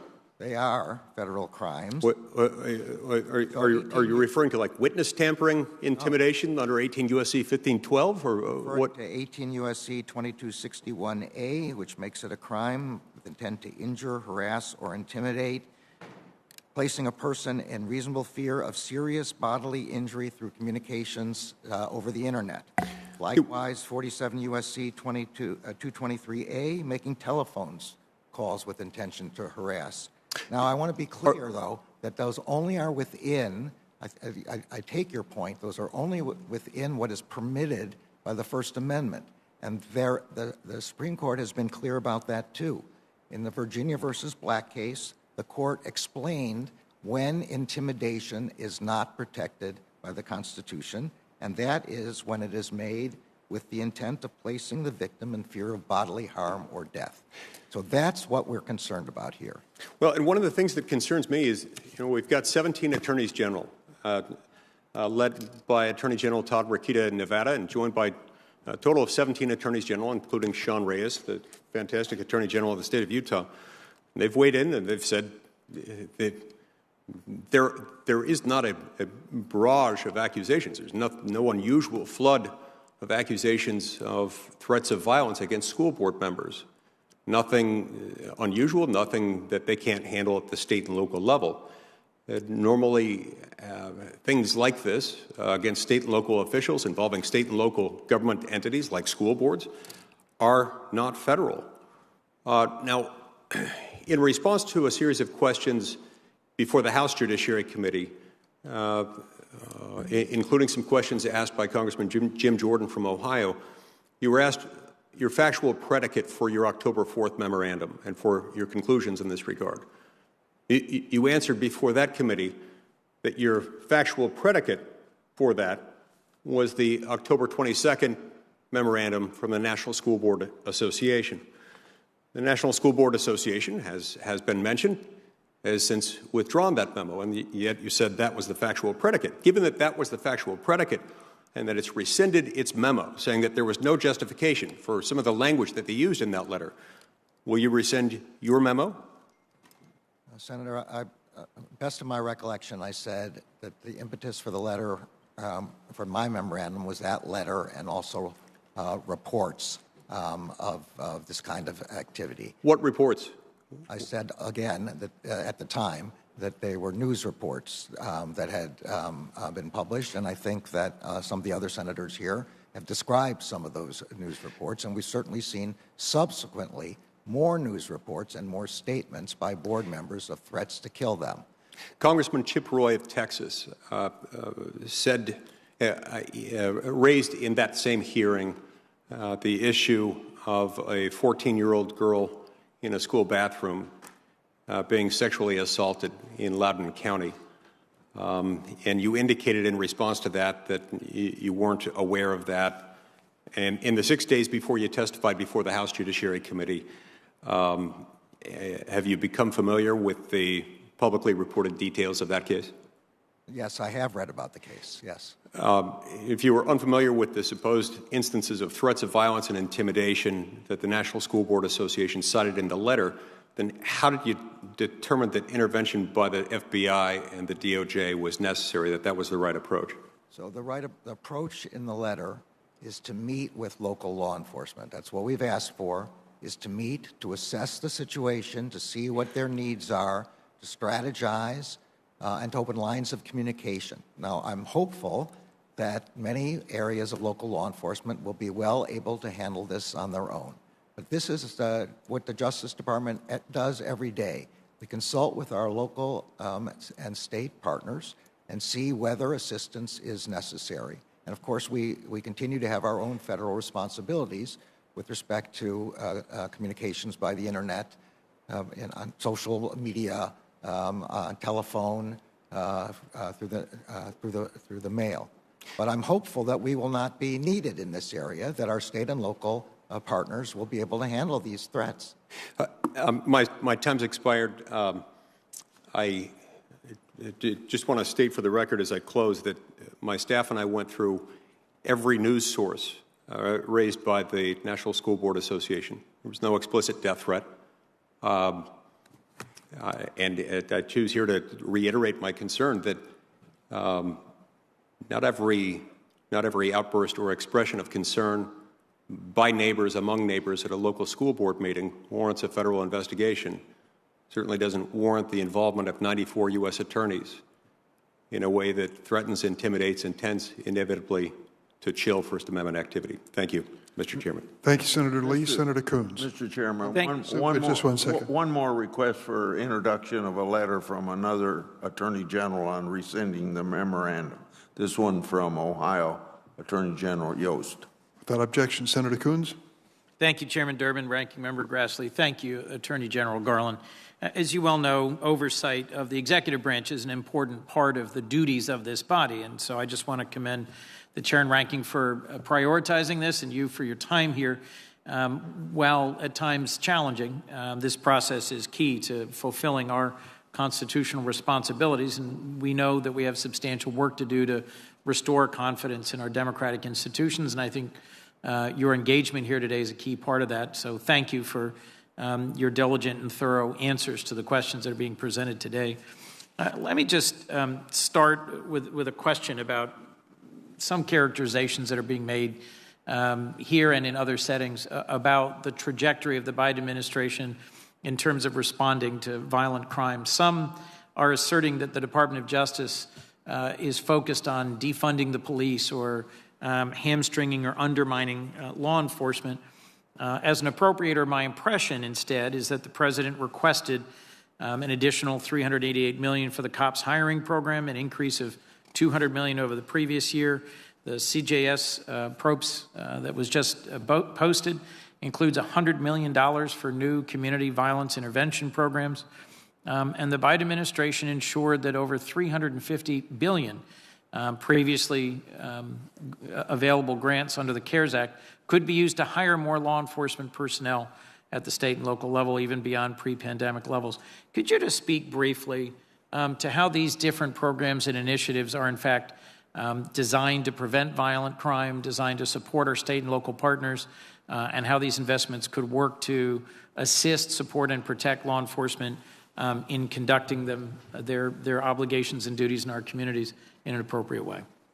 Yes, Senator. I thought that I would just add one more pile of requests there, which was for over $500 million for the Burn JAG grants, which also go directly to state and local law enforcement. So yes, look, we are very concerned about violent crime.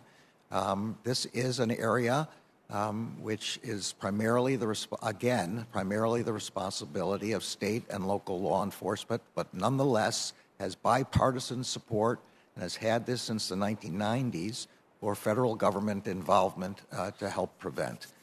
We are, as a consequence, we have historically since then and accelerating now, lashed up with our state and local partners in task forces and joint organizations in every city and every community in the United States to help our local law enforcement protect their communities against violence.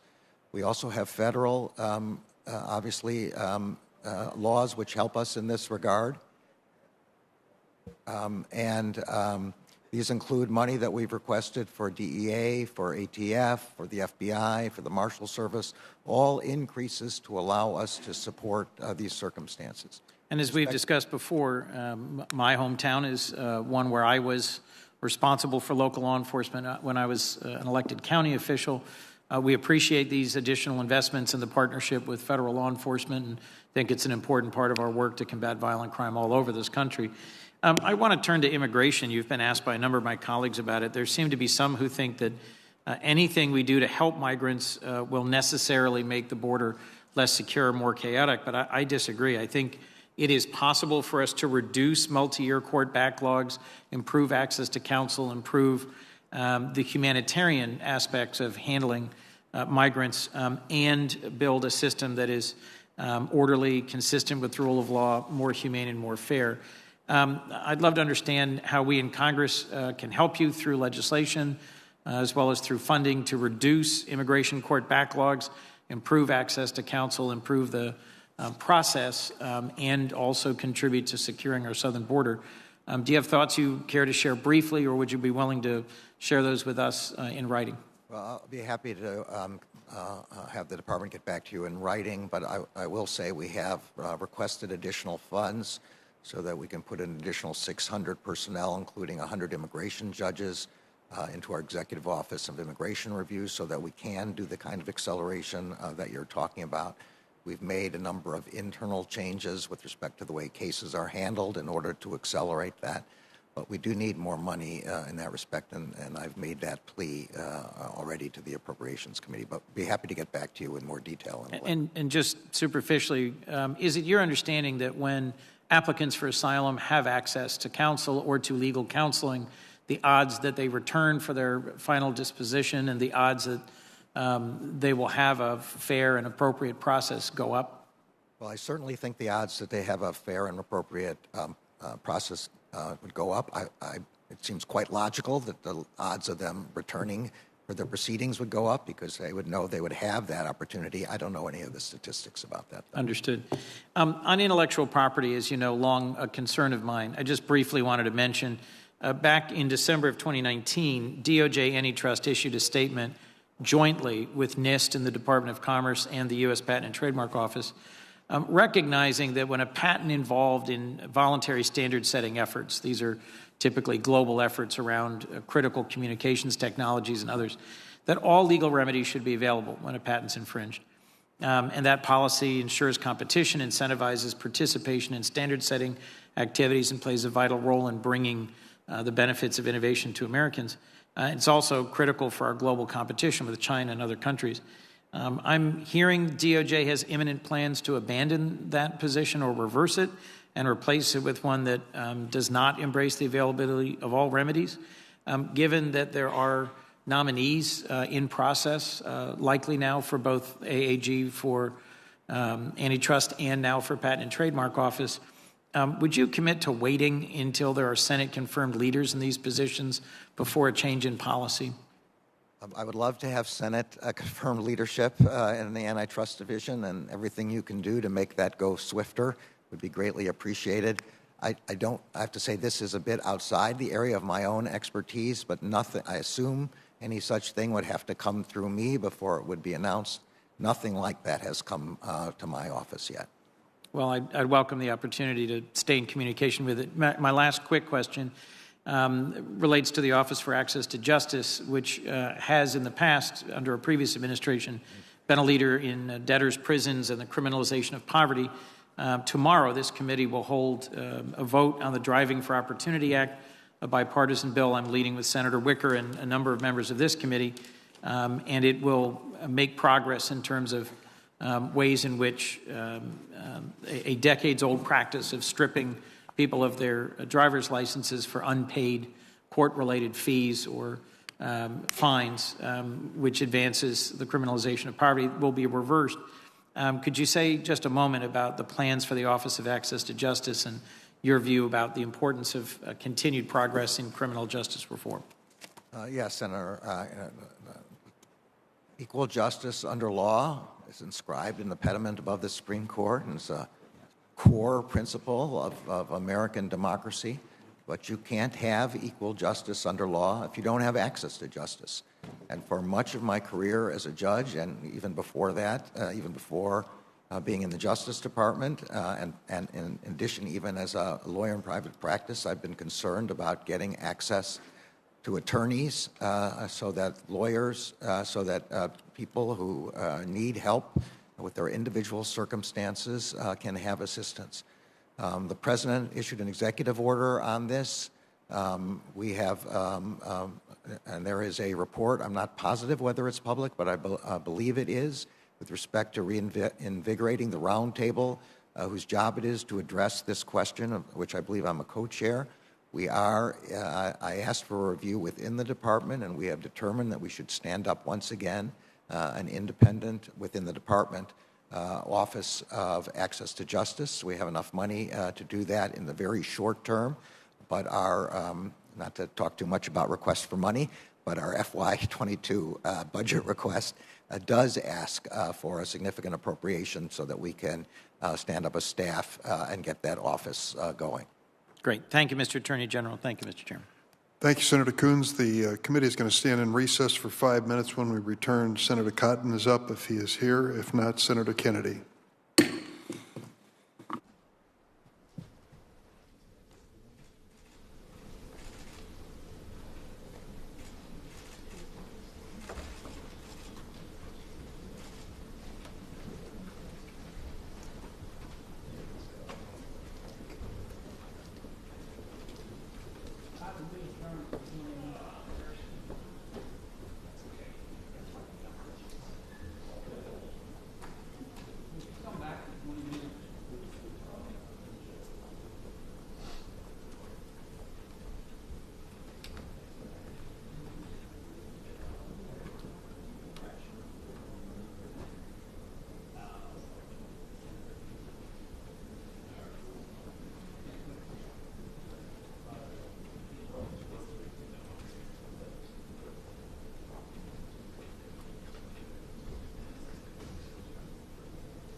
Senate Judiciary Committee will resume. Senator Cotton is recognized.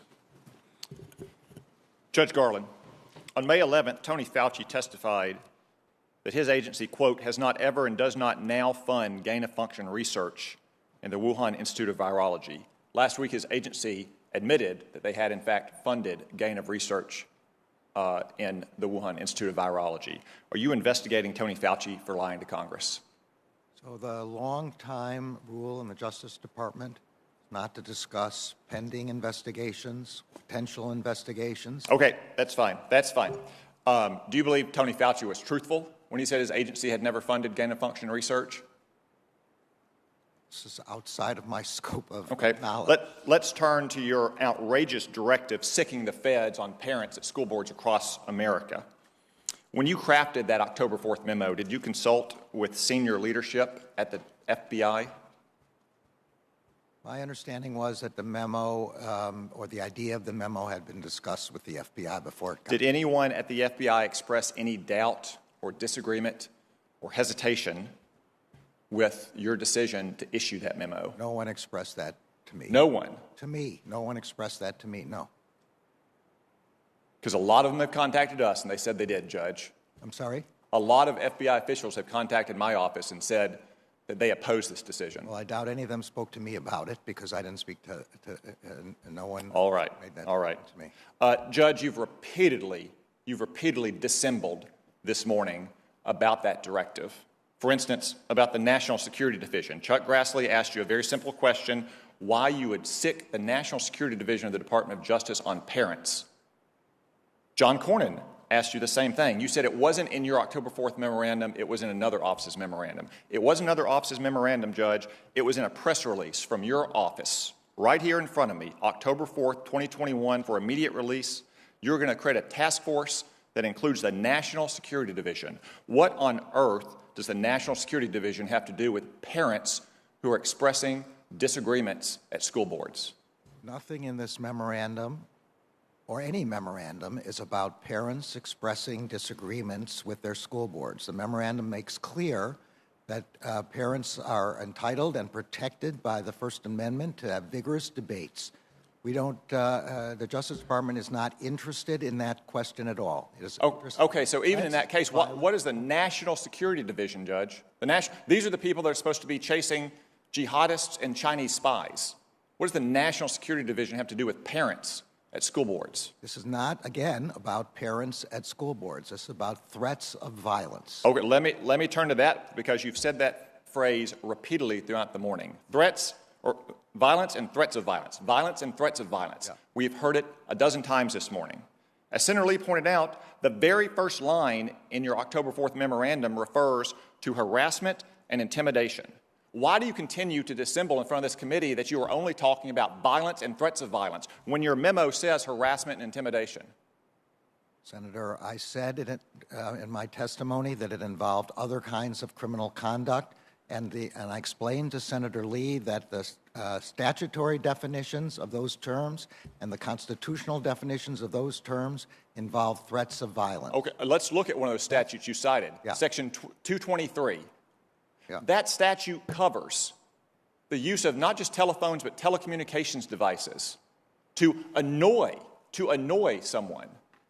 So are you going to sick your U.S. attorneys and the FBI on a parents group if they post on Facebook something that annoys a school board member, Judge? The answer to that is no, and the provision that I was particularly drawing to his attention was 2261A, which was to engage in... I wasn't talking about 2261A. I know you mentioned that. You also mentioned 223. That's what I mentioned. Yeah, but the only Judge, you also told Senator Klobuchar that this memorandum was about meetings and coordination. Yeah. Meetings and coordination. Yeah. Well, I have in my hand right here that I'll submit to the record a letter from one of your U.S. attorneys to all of the county attorneys, to the Attorney General, to all sheriffs, to the School Board Association of his state, in which he talks about federal investigation and prosecution. It's not about meetings, it's not about coordination, it's about federal investigation and prosecution. Did you direct your U.S. attorneys to issue such a letter? I did not. I have not seen that letter. It's got 3 pages. It's got 3 pages of spreadsheet about all the federal crimes that a parent could be charged with, to include the ones you cited. My Did memorandum. Maine Justice make this spreadsheet, Judge? I don't have any idea. My memorandum speaks specifically about setting up meetings, and I'll just read it again, convene meetings.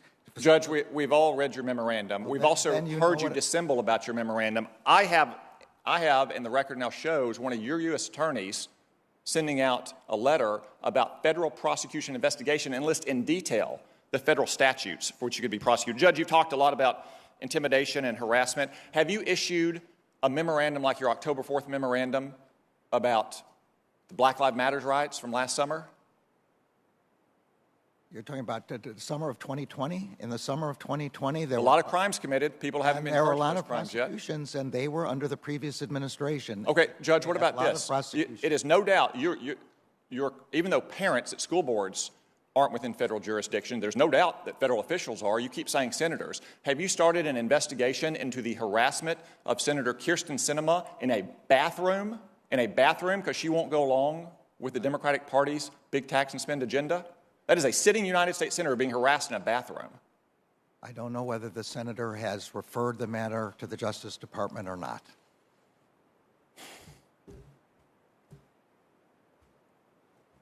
You've cited as the basis for that directive the National School Board Association's letter of September 29th. Was that directive being prepared before September 29th, before the School Board Association letter was issued? I don't believe so. Certainly, I didn't have any idea. So it was only prepared okay, I think that answers the I question. already answered that question So you before. keep citing the school board letter and news reports. Right. One of the news reports cited in that letter, which you presumably mean, is from Loudoun County, Virginia. No, that's that is not what I was talking about. Well, you keep citing news reports, and that's the most prominent news report that anyone in America has seen. That refers to Scott Smith, whose 15-year-old daughter was raped. She was raped in a bathroom by a boy wearing girls' clothes, and the Loudoun County School Board covered it up because it would have interfered with their transgendered policy during Pride Month. And that man, Scott Smith, because he went to a school board and tried to defend his daughter's rights, was condemned internationally. Do you apologize to Scott Smith and his 15-year-old daughter, Judge? Senator, anyone whose child was raped is the most horrific crime I can imagine, and is certainly entitled and protected by the First Amendment to protest to their school board about this. But he was cited by the School Board Association as a domestic terrorist, which we now know that letter and those reports were the basis for your... No, Senator, this is that's wrong. Shameful. Judge, this is shameful. This testimony, your directive, your performance is shameful. Okay, that's not correct. Thank God you are not on the Supreme Court. You should resign in disgrace, Judge. General Garland, do you want to complete your answer on? Okay, I wasn't sure there was a question there, but let me be clear. The news reports I'm talking about were not the news reports in that letter. They were other news reports that everybody here has heard about, subsequent reports that everybody has heard about. There is nothing in this memorandum, and I wish if senators were concerned about this, they would quote my words. This memorandum is not about parents being able to object in their school boards. They are protected by the First Amendment. As long as there are no threats of violence, they are completely protected. So parents can object to their school boards about curriculum, about the treatment of their children, about school policies. All of that is 100% protected by the First Amendment, and there is nothing in this memorandum contrary to that. We are only trying to prevent violence against school officials. Thank you. Senator Hirono. Thank you, Mr. Chairman. I'd like to insert into the record the Washington Post article by Salvador Rizzo that is entitled "The False GOP Claim That the Justice Department is Spying on Parents at School Board Meetings." I'd like to insert this article into the record. Without objection. It's good to see you, Mr. Attorney General. Thank you, Senator. I will quote from the first sentence of your memo. In recent months, there has been a disturbing spike in harassment, intimidation, and threat of violence against school administrators, board members, teachers, and staff who participate in the vital work of running our nation's public schools. This is a fact. We have all seen the news coverage of people actually threatening to hurt school board members for going about their jobs. That is a fact. So when I listen to my Republican colleagues going on about the intent of this memo, I'm again reminded of they often take the position to not believe what that we should all not believe what we see with our own eyes. It's like characterizing the January 6th insurrection as just a bunch of tourists visiting the Capitol. Give me a break. We now see a Supreme Court weaponized to support the position of the most conservative causes. We see a rush to the Supreme Court on cases involving abortion rights, gun rights, LGBTQ rights, voting rights, union rights. Thank you, Mr. Attorney General, for making the protection of our civil rights one of the department's core priorities. I want to turn to the need to combat hate crimes. It's been about 5 months since President Biden signed the COVID-19 Hate Crimes Act into law, and I sent a letter to you last month requesting an update on the department's implementation of the act and its efforts to reduce hate crimes and hate incidents. Yet another thing that we have all seen with our own eyes, the rise in hate crimes during this period of the pandemic. Mr. Attorney General, would you briefly describe the actions that you and the department have taken thus far to implement the COVID-19 Hate Crimes Act? Thank you, Senator. Even before the act, I had issued a memorandum within the department to assess how we were dealing with hate crimes and to better organize the manner in which we were doing that.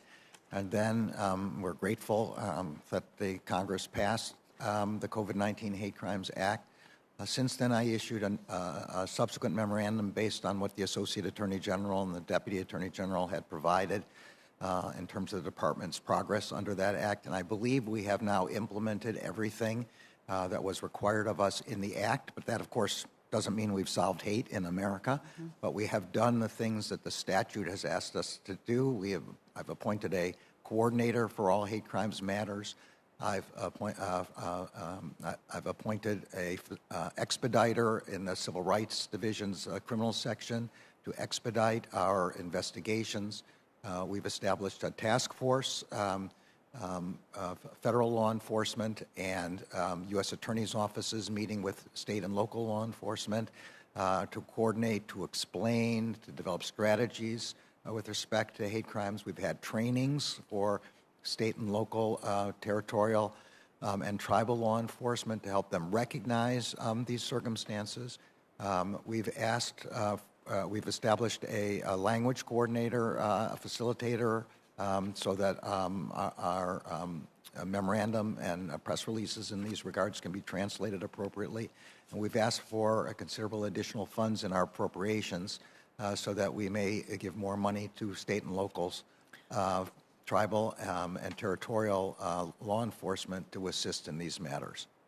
I appreciate the efforts you have taken, and I think that this will result in, of course, some factual information about the extent of hate crimes and incidents in our country so that we can better prevent and prosecute as appropriate. You've been asked before, I think in the House hearing, about the China initiative. If we end the China initiative, will we no longer go after economic espionage and IP theft by China? There are two issues here that we always have to keep uppermost in our mind. One is that the People's Republic of China is a serious threat to our intellectual property. They represent a serious threat with respect to espionage. They represent a serious respect with respect to cyber incursions and ransomware in the United States. We need to protect the country against this. And we will, and we are bringing cases in that regard. The other thing that always has to be remembered is that we never investigate or prosecute based on ethnic identity, on what country a person is from or came from or their family. Thank you. I'm sorry, were you, That's all right. Were you done? Yeah. The reason I ask about the China initiative is that under the previous administration, which instituted this so-called initiative, that there appears to have been racial profiling, which basically ruined the lives of a number of Chinese people. And I want to give an example. The Justice Department, previous administration, dragged Dr. An Ming Hu, a professor at the University of Tennessee, through a 2-year espionage investigation, causing him to lose his job.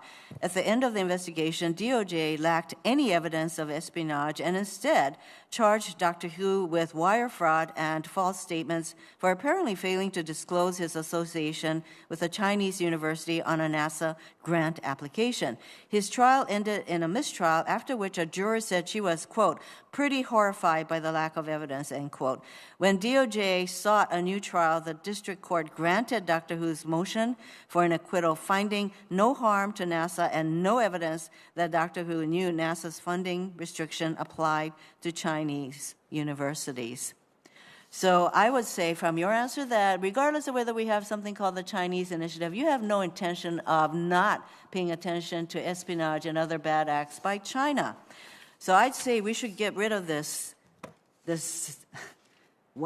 initiative that results in racial profiling. Thank you, Mr. Chairman. Senator Kennedy. Good morning, General. Good morning, Senator. There's a lot that I couldn't get to. General, I'm looking at this letter from one of your U.S. attorneys from October this year, where he wrote to the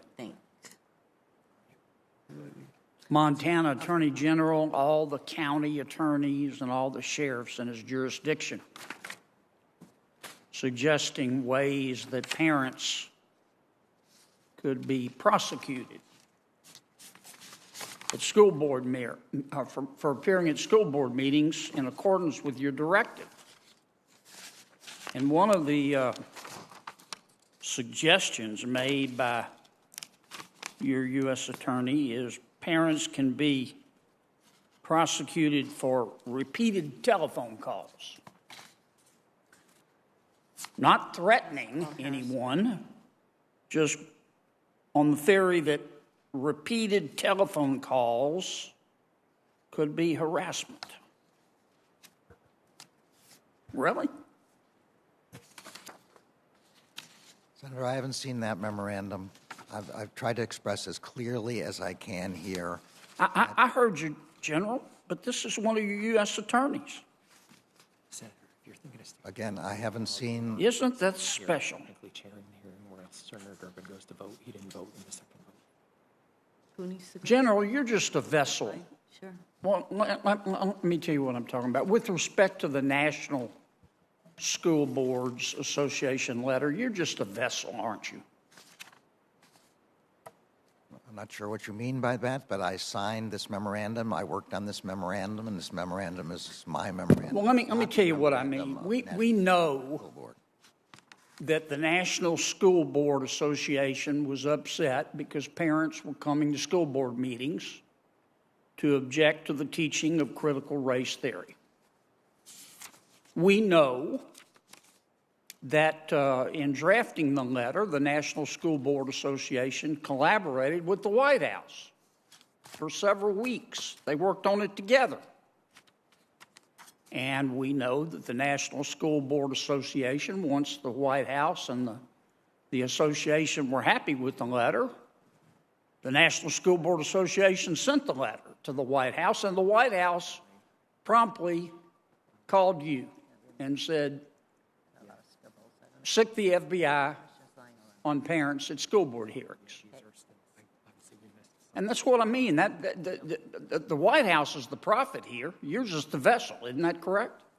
Senator, I did not speak with anyone from the White House while I worked on this memorandum. This memorandum reflects my views that we need to protect public officials from violence and threats of violence, while at the same time protecting parents' ability to object to policies. Right. I get that. I've heard your testimony. Were you worried that you would be fired if you didn't issue the memorandum? Senator, I'm not. I decided on this memorandum on my own. I don't care. I said from the very beginning, I've taken this job to protect the Department of Justice, to make independent determinations with respect to prosecutions and investigations, and I will do that. Okay. I'm not concerned about sorry to interrupt, General, but I don't have much time. Now, when you got the letter from the White House that prompted your memorandum to give the FBI new duties in making sure our parents aren't dangerous domestic terrorists, you didn't investigate, before you issued your memorandum, the incidences cited in the letter, did you? Look, I took a statement by the National Association, which represents thousands of school board members, when they said that they were facing violence and threats of violence, and when I saw in the news media reports.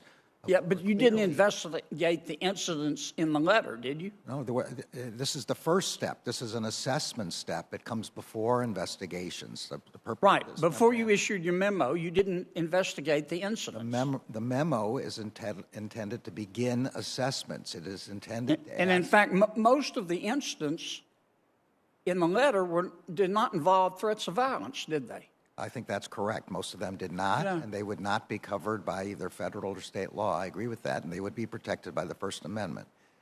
But threats of violence are not covered by the Can we agree that we have thousands, tens of thousands, maybe hundreds of thousands of kids growing up today who are more likely to commit a crime and go to jail than own a home or get married? I don't know about the comparative statistics. I do know there are too many people who are committing crime. And one of the reasons for that is lack of parental involvement, isn't it? I think parental involvement is essential. I think it's the key both to bringing up good kids. So why do you want to issue a memorandum listing incidents that you didn't investigate, that anybody who has any fair-minded knowledge of the world knows is going to have a chilling effect on parental involvement with respect to what their kids are learning at school? I just want to be clear again, Senator. My memorandum did not list any of those incidents.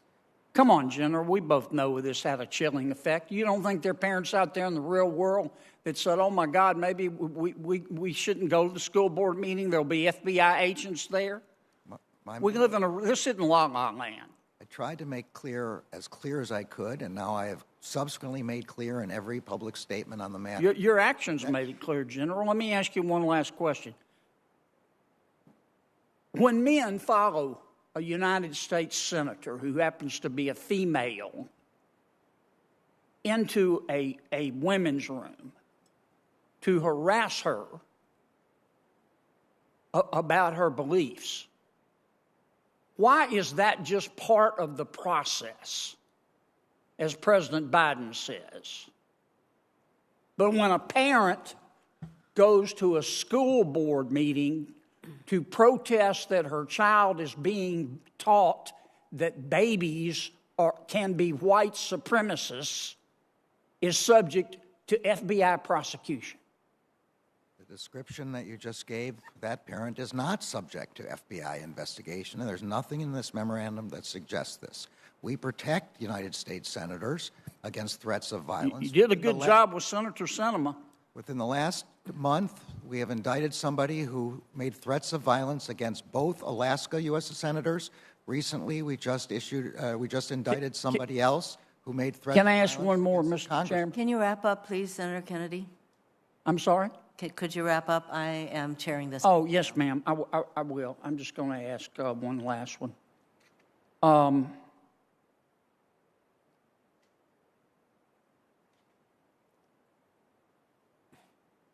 What led you to conclude before you issued your memorandum sicking the FBI on parents that law enforcement at the state and local level couldn't handle it?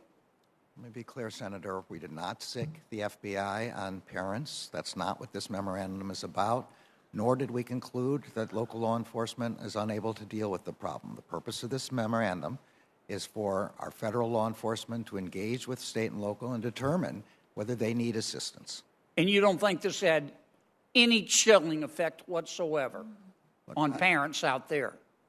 The memorandum expressly says at the beginning that it is aimed at violence and threats of violence, and expressly says that robust public debate about school policies are protected. Right. Well, I like you, General, a lot, but Thank you. on this issue, you've turned into Senator someone Kennedy. you said you wouldn't be. I recognize Senator Booker. Please proceed. General, I want to start with an area of bipartisan accord. It seems to be what we're getting towards. Today's the 35th anniversary of the Anti-Drug Abuse Act, which established vastly different sentences for crack and powder cocaine. We are seeing a wonderful convergence in Congress, most recently in the House of Representatives, where you had this wide bipartisan vote. I'm not sure if there's been a bigger bipartisan vote this year, where 149 Republicans voted along with almost all the Democratic caucus to address this disparity. The effect of that law was 100 to 1. The work of, again, bipartisan senators here, led by Senator Durbin, negotiated the Fair Sentencing Act, which was a change of that disparity from 100 to 1 to 18 to 1. Senator Durbin and I now have introduced something called the Equal Act, which has already been passed by the House. We've got Republicans and Democrats on board, Tillis, Leahy, Paul, Graham, as well as my colleague, Senator Ossoff, on my side of the aisle. The President, Biden, publicly supported the bill, and again, I just think this should be an area that's an obvious accord. But I really want to know your opinion. Do you agree that it's time to end the sentencing disparity between crack and powder cocaine, especially given the disparate impact it has on people of color? And if you believe that, why do you believe that? Yes, I do believe that. The Justice Department supports that bill, supports equal treatment of crack and powder cocaine. The Sentencing Commission has, over the last decade, maybe more than that, produced a series of reports which undercut what was supposed to be the scientific basis for the distinction between the two, and it's made quite clear that there is no warrant basis for distinguishing between the two. So once that is undercut, there's going to be no grounds for that. On the other hand, on the other side, not only are there no grounds for it, it clearly does have a disparate impact on communities of color, also clearly recognized by the Sentencing Commission statistics. You have that kind of circumstances, there's no justification for this, and we should end this. I appreciate that. One last just clarification. While there is a lot of unanimous support for this on both sides of the aisle, a lot of support for it on both sides of the aisle, there are some people that worry about it somehow affecting crime or crime rates. Could you discuss your opinion of that perspective? Well, I think powder cocaine is as dangerous with respect to crime rates as crack cocaine, both of which have now been unfortunately overtaken by fentanyl and the opioids. But both of those are bad problems from the perspective of crime, but equalizing penalties for crack and powder should have no difference with respect to our ability to fight violent crime or drug crime. Thank you, sir. I appreciate that, you saying that for the record. Can I revisit what Senator Durbin brought up at the top? And this is a letter that he and I sent you regarding the people that are currently on home confinement. In the last days of the Trump administration, on January 15, 2021, the Justice Department's Office of Legal Counsel issued a memo arguing that the BOP must re-incarcerate everyone on the CARES Act home confinement at the end of the covered emergency period if they do not otherwise qualify for home confinement. Now, these are folks that were pretty extremely scrutinized beforehand. They've been returned to their communities. They have been re-engaging with family, with children. They have are folks that are not showing any criminal activity or any problems. Senator Durbin and I really believe, and we were urging the Department of Justice to rescind this Trump-era memo, which incorrectly concludes that people who have been released to home confinement and who have abided by the conditions of their relief must be torn away from those families and go back to BOP custody. And so I just really would love to know where you stand on this issue. To me, it's an issue of justice. It's an issue of restorative justice. It's an issue of compassion and understanding the collateral consequences of ripping people back and putting them in prisons unnecessarily, not to mention the cost to taxpayers. Clearly, I have my opinion, but I'd like to hear yours. Look, I agree with you. It would be a terrible policy to return these people to prison after they have shown that they are able to live in home confinement without violations.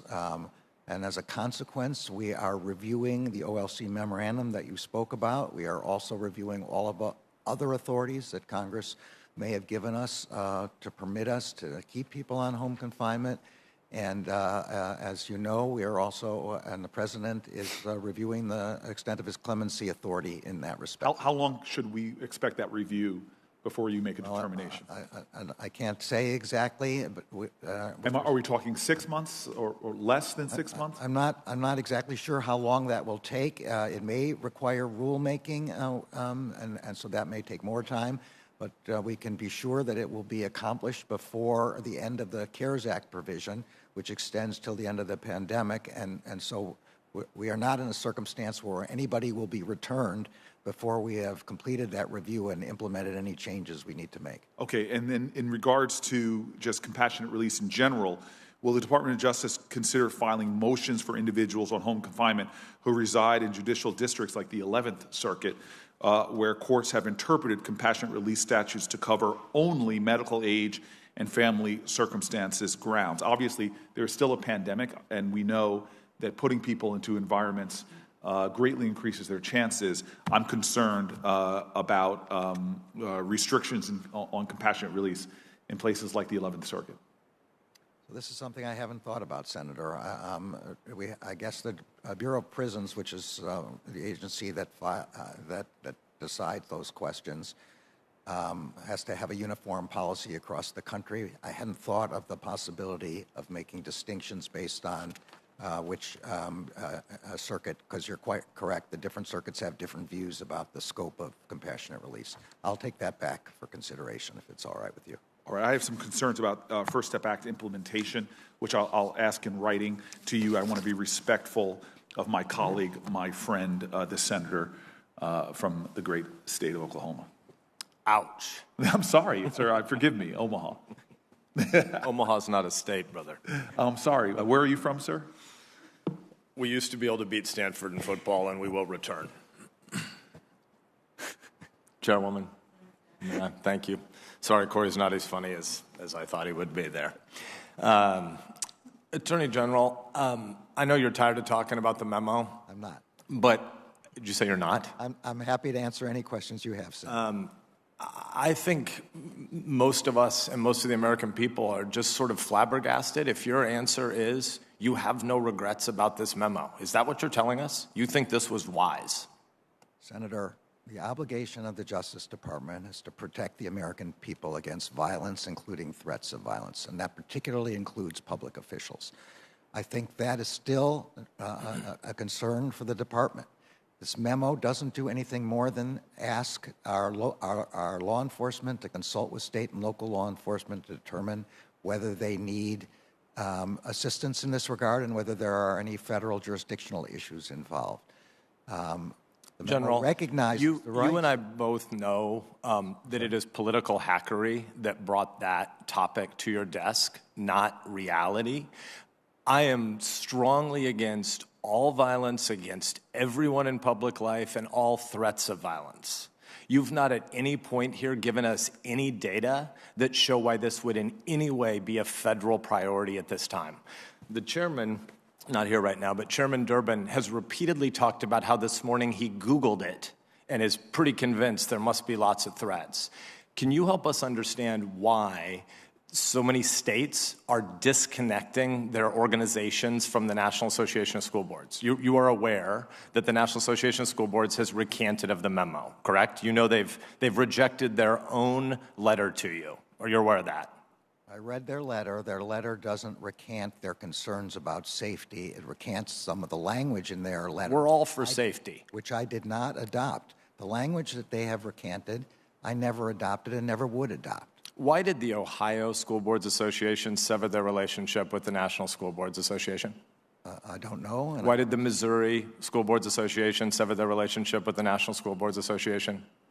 Why did the Pennsylvania School Boards Association sever their relationship with the National School Boards Association? Because this was political hackery. The kind of stuff you told us when you were seeking confirmation that you would be against. And you had the audacity to begin your opening statement today by telling us one of your big 3 priorities was to make sure communications between the White House and the Justice Department were not politicized. The last 3 administrations in a row have politicized the Department of Justice, the 3 including you now.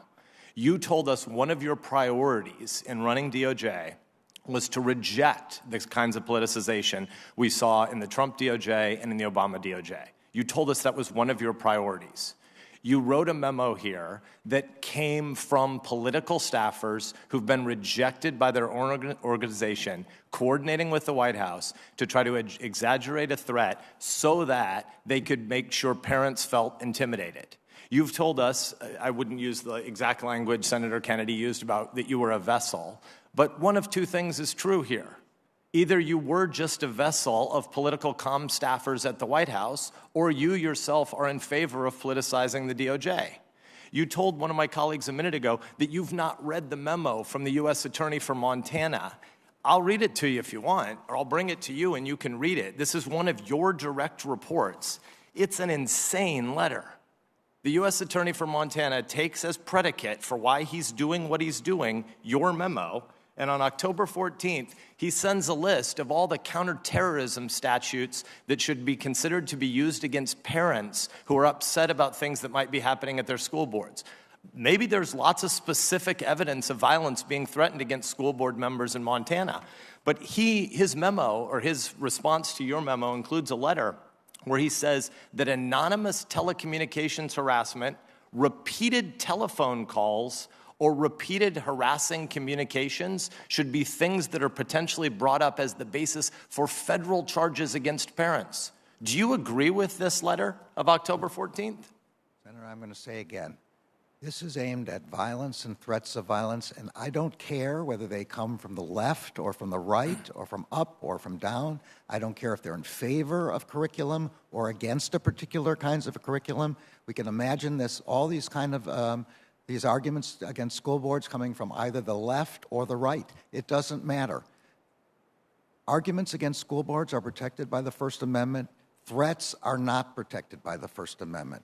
And we received a letter from the National Association of School Boards. No reason to believe. No, you didn't receive an anonymous letter. White House political staff co-wrote it with this organization, which is why the organization has rejected it. You know these facts now to be true, and yet you still won't disavow your memo. Why? You didn't receive some objective, neutral letter because all these people were being threatened. You are responding to a political campaign to politicize the Department of Justice. How big is the threat that American parents pose right now? When you lead a big organization, you have 100,000 plus employees. You have a lot of violence to go after. Are parents at school boards one of the top 3 concerns you face right now? This memorandum is not about parents at school boards. It doesn't matter whether they're parents or anyone else. It has to do with threats against public school teachers, public school officials. It is not political. I'm against all those threats. I want to know what the data is. Well, I don't need data in order to assess. To respond to a political staffer's campaign out of the White House. The purpose of this memorandum is to get our law enforcement to assess the extent of the problem. And if there is no problem, if states and local law enforcement are capable of handling the problem, then there is no need for our involvement. This memo does not say to begin prosecuting anybody. It says to make assessments. That's what we do in the Justice Department. It has nothing to do with politics. Will you report back to this committee with what you find about these threats? Because what you just said, I completely agree with. We are against violence against public officials. You and I agree.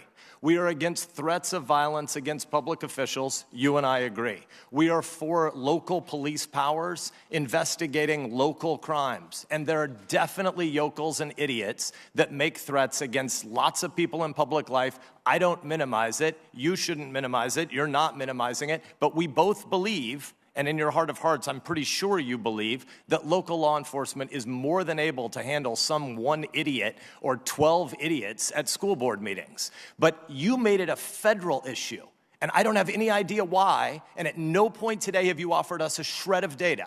So my question is, will you pledge you will report back to this committee with the results of your investigation about how big a threat the American parent class is to school boards in the country? I will be happy to get a report back to you, but this is not about the American parent. I know, it's about the politicization of DOJ, and you decided to submit as a vessel, and you know better. I'm sorry, but I don't agree with that, Senator. Thank you, Senator Hiromo. Welcome to our committee, Mr. Attorney General, and let me just begin by thanking you and your team for the sense of integrity and transparency that you brought to the Department of Justice after a time when the rule of law in the greatest law enforcement agency in the history of the world was gravely threatened by a lack of that dedication and commitment. I think it's very important what you have done, even though we may have differences of opinion, we may disagree, but nobody can doubt your commitment to the rule of law. I want to ask you about a matter. I know you're familiar with it. Last month, the committee held a hearing on the FBI's mishandling of the Nassar investigation. Larry Nassar, who was convicted of the most heinous kind of abuse with respect to young athletes and gymnasts, particularly. 4 brave women shared their stories with us. They showed up to tell those stories in spite of the very grave obstacles. The Inspector General concluded that 2 FBI agents made false statements during their investigation into Nassar. And to the IG himself, the Inspector General, during an investigation, the FBI agents lied. He referred those cases to the Department of Justice. What I'd like to ask is that the Department of Justice now, in effect, show up by providing an explanation of whatever its decision is with respect to the prosecution of those agents. The Deputy Attorney General announced that the Criminal Division was conducting a new review, as you know, and that new information has come to light. While we wait for that review to be completed, what I'm seeking from you is a commitment that you will explain the decision when it's made.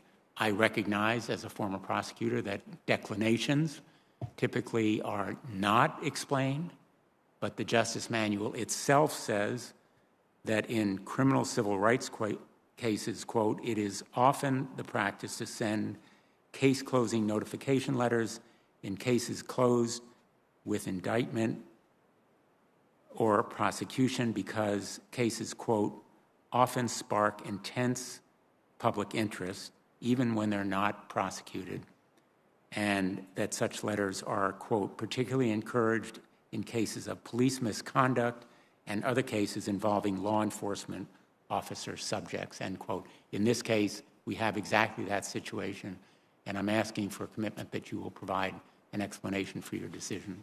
Well, Senator, this is a hard problem for us. The part of the manual that you're talking about is about violations of the Civil Rights Act, and what we're talking about here are false statements. Needless to say, if the results of this review is a prosecution, that will become public. On the question of how much, whether and how much we can say if all we do is decline, I'm just going to have to take that back for consideration. I take your point, and I will think about it very carefully, as will the Criminal Division. I understand you're not ruling it out, but I'm going to continue to press for an explanation. I think the gymnasts deserve it, so does the American public. And I hope that you will make a decision to provide a full and complete explanation, because I think the credibility of the decision will largely depend on it. And let me just say, in my view, we need to do more than focus on the FBI agents that the Inspector General referred for prosecution, because this failure was an institutional failure. Institutional to the FBI, to USA Gymnastics, and the entire Olympic system. It was an institutional breakdown. And to date, there's been no accountability for anyone in power. To that end, I am announcing that in the Commerce Subcommittee that I chair, the Subcommittee on Consumer Protection, we're going to continue the work that Senator Moran and I began years ago. We literally began it years ago with the investigation and Olympics reform legislation. We're going to engage in further oversight of the United States Olympic and Paralympics Committee, the national governing bodies, and Safe Sport to ensure their purported commitment to safety is not an empty promise. The gymnasts have asked us, they deserve it, and we're going to fulfill that obligation. But in my view, the Department of Justice has to do more as well, given the FBI's gross mishandling of the Nassar investigation.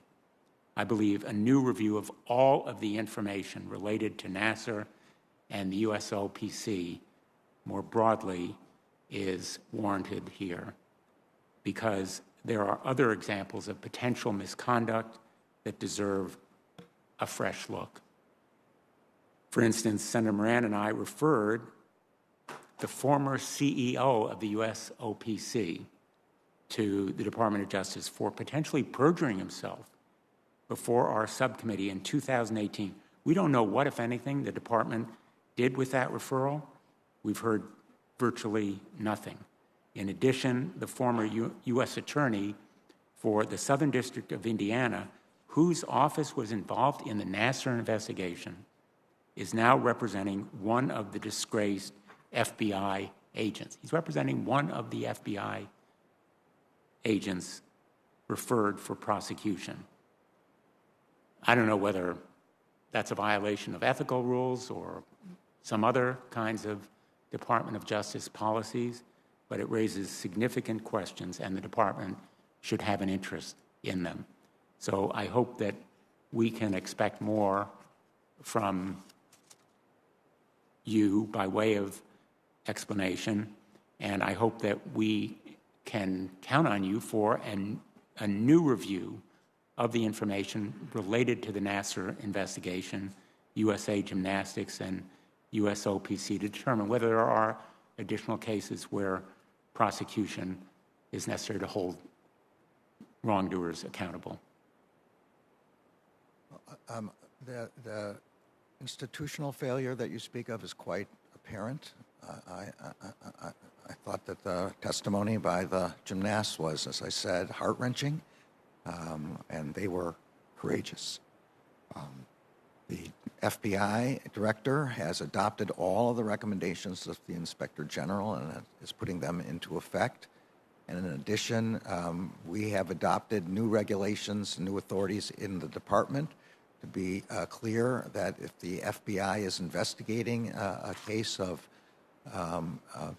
assault on a child and determines that it no longer that it doesn't have jurisdiction, it immediately inform the relevant state or local prosecutors and law enforcement. This is what didn't happen in the Nassar circumstance, and ensure that is done so that the state and local will be able to continue. Likewise, with respect to transfers from one FBI office to another failure under those in that case, that those be monitored to ensure that those transfers occurred. We take this extremely seriously. What happened is just awful. And you have the commitment of the Justice Department and of the FBI Director and of the FBI to make these kinds of institutional changes to ensure that this doesn't happen again. I appreciate those points, but as you well know, because of your own long and impressive record as a prosecutor, there's nothing like accountability, individuals being held accountable to send a message, particularly a deterrent message, to an institution. Thank you, Madam Chair. Thank you, Senator Blumenthal. And I have a list from the Republican side, and this is the order they've given me. Correct me if I'm wrong. Tillis, Blackburn, Hawley, and Cruz.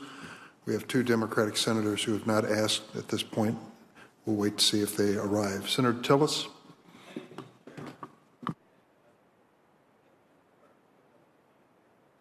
Senator Tillis, I don't know if your mic's on.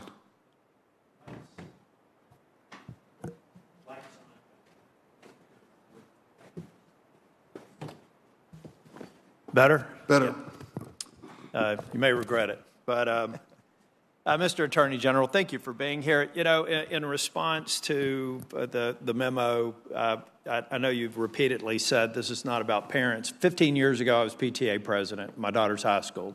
Participated in a lot of school board meetings, and I still watch it on public access back in Mecklenburg County when I'm home. The basis for your memo was substantially the letter that you all received. Is that correct? That was an important part of it, yes, Senator. Do you think there was an empirical? I've seen some of the widely reported situations in some school board meetings, but is there really any empirical basis for? I've seen a lot of raucous school board meetings. I've participated in them. Is there really any empirical basis? Did the DOJ do any real work outside of the public reporting to say that there's a disturbing trend that required the kind of what we consider to be overreach on behalf of the DOJ? So, as I've explained, what we looked at was the letter from an organization that represents thousands of school board members and school boards, and public reports of threats of violence. And even since then, I have further read quite express threats of violence being reported. Mr. Attorney General, I want to try and keep in time and deference to my colleagues behind me, but I know that you've said it's not about the parents. But when the DOJ releases the memo, and I think even more importantly, the press statement, I think that it does have a chilling effect on parents being willing to go and express their concerns with the direction the school board's going. When all of a sudden you think that your words and this list of crimes that the department has sent, I guess, to at least the state of Montana, others, it could have a chilling effect on people who legitimately have a concern and they want to express it, but now they may think that they come crosswise with the FBI. So I do believe that it will have a chilling effect on people whose right they have to go in, express their concerns, like a Loudoun County, a ridiculous overreach. I think that it will have that effect because the full force of the FBI is now something a parent has to think about before they go before a school board meeting to express their concerns, and they get frustrated. Like I said, they've been raucous for decades, and they will be raucous for decades to come. So I really do believe that you should seriously consider rescinding, revising a statement out there that concerns me for the parents that I want to show up to school board meetings and have the school boards held accountable. The other thing that we should talk about are the numerous examples of school board members getting caught saying audacious things. There's one thing you've seen over the past year. Think about some of the provocative statements that they said. They thought they were behind closed doors, but they were on the internet basically ridiculing parents and pretending like they had ball control over their children's education and their future. We've got to get more parents engaged, and I think that the effect of the DOJ action is the exact opposite of that.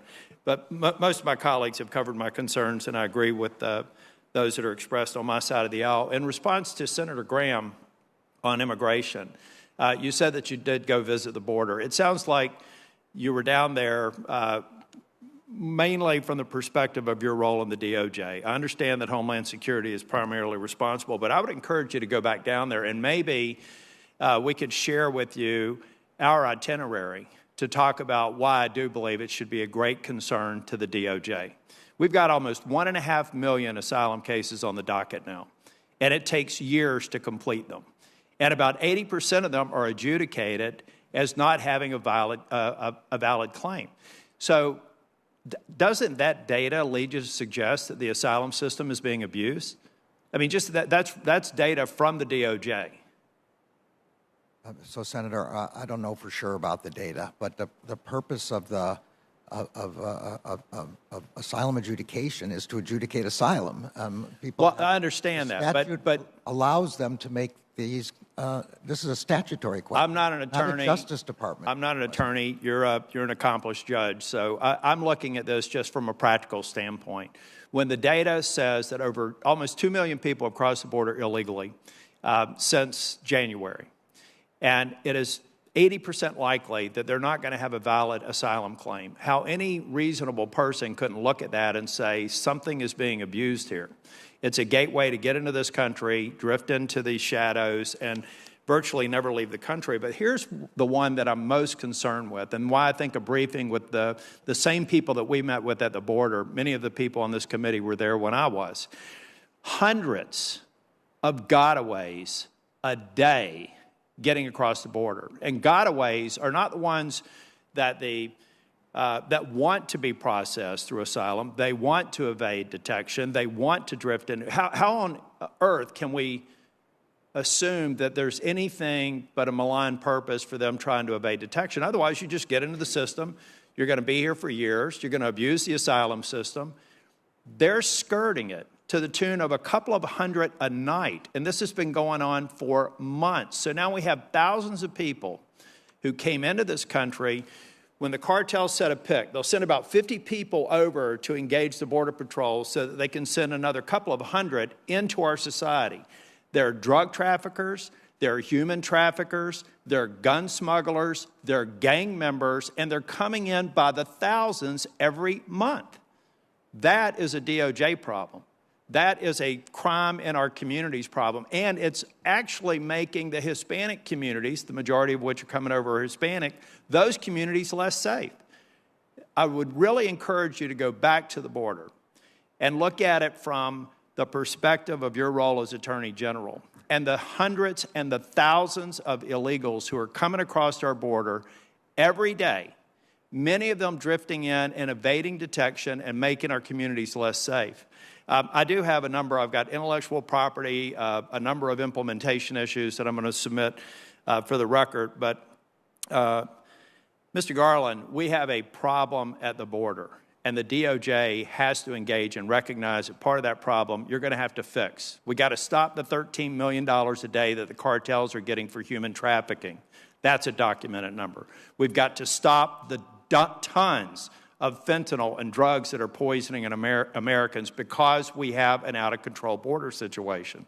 This is a law enforcement issue. I understand it's an immigration issue, but we have to get you, I think, read up the same way that we were the last time we were at the border. I'd really encourage you to go back down there again, talk with the people on the ground, and understand why this is going to make your job more difficult, and it's already making America much less safe.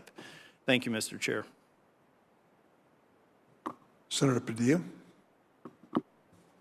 Thank you, Mr. Chair. Let me begin with a comment before I get to a few issues and a few questions, particularly in light of recent comments from some of my colleagues about immigration, migration, what isn't happening.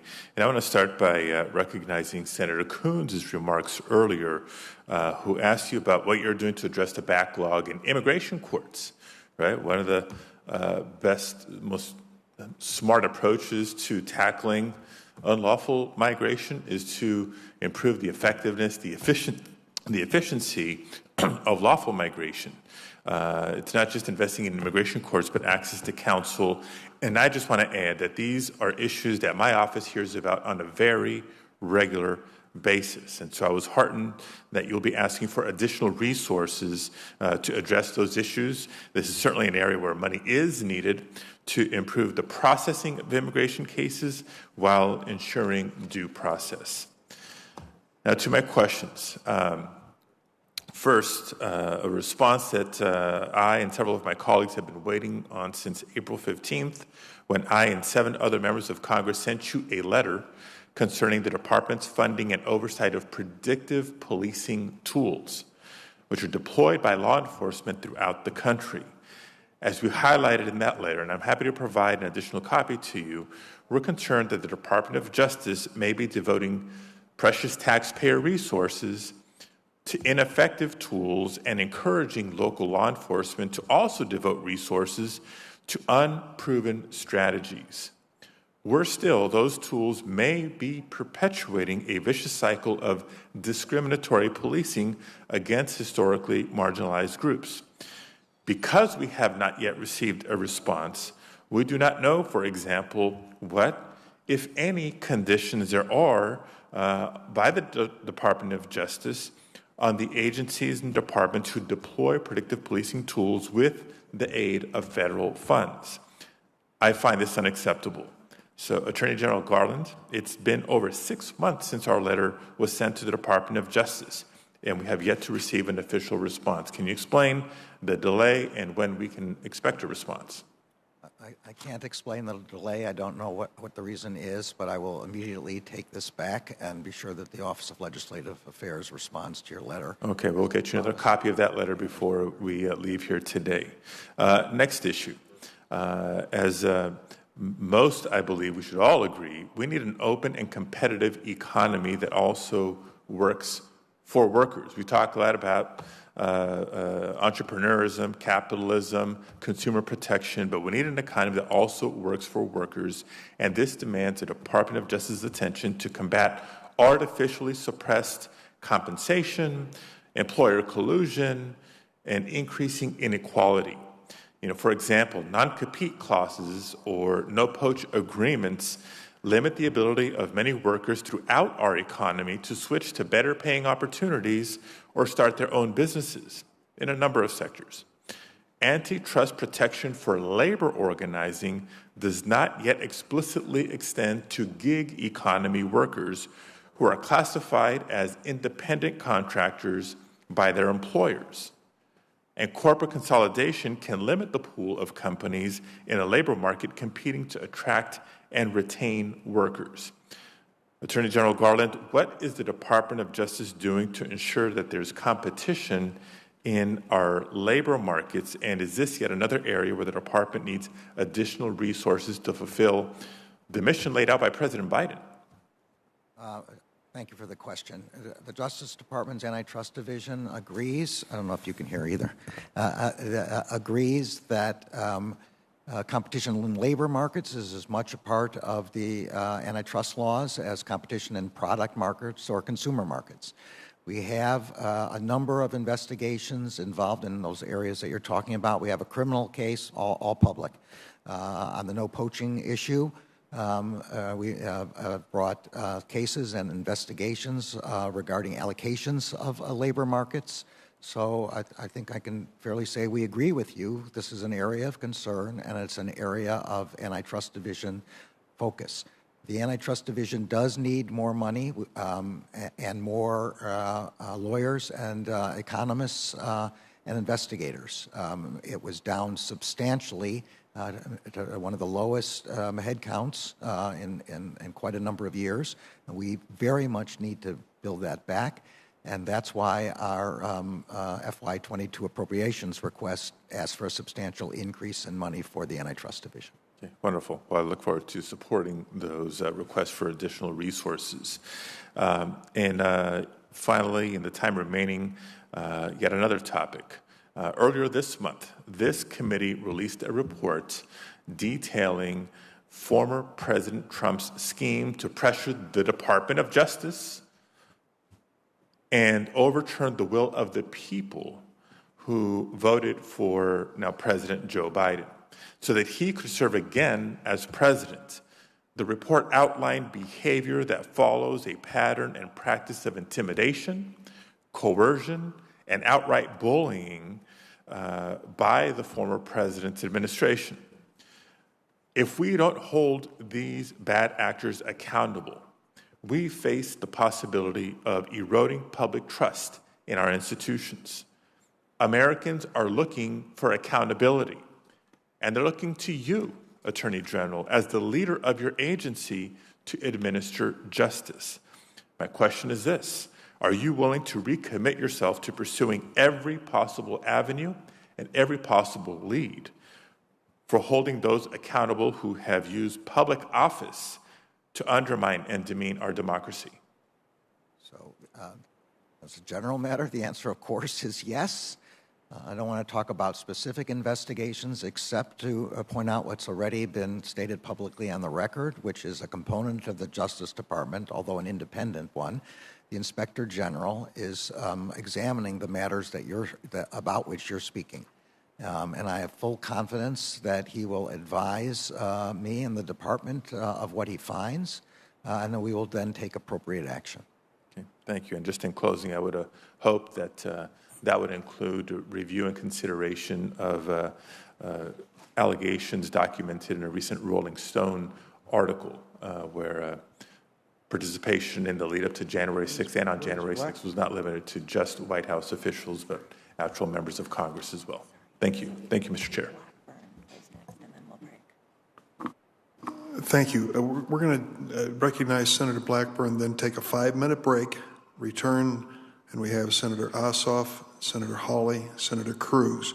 And I just say to the 2 or 3 members who have said they might be interested in a 3-minute round, please be here. You have to be physically present because this has been a long day for all of us who've stayed here most of the time, particularly for the Attorney General.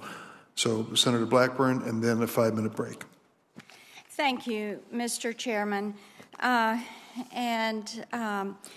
Garland, thank you for being with us today. I have to tell you that it is with much disappointment that I have watched the DOJ be so politicized. And the way things have been carried out, when you look at the memo to parents, you've heard a lot about that today, and it's because we're hearing a lot about that. And I just have to ask you, knowing that you really helped bring to justice those that caused the Oklahoma City bombing, would you really honestly put parents in the same category as a Terry Nichols or a Timothy McVeigh? My God, absolutely not. Then why would you ever release a memo? I mean, did you write that memo? Did staff write that memo? What would have led you to do this? It is so over the top. Senator, there's nothing in the memo that in any way draws any comparison, anything like that. This memo is about violence and threats of violence. It's not Sir, I have to tell you that that may be your opinion. And you know, many times perception is reality.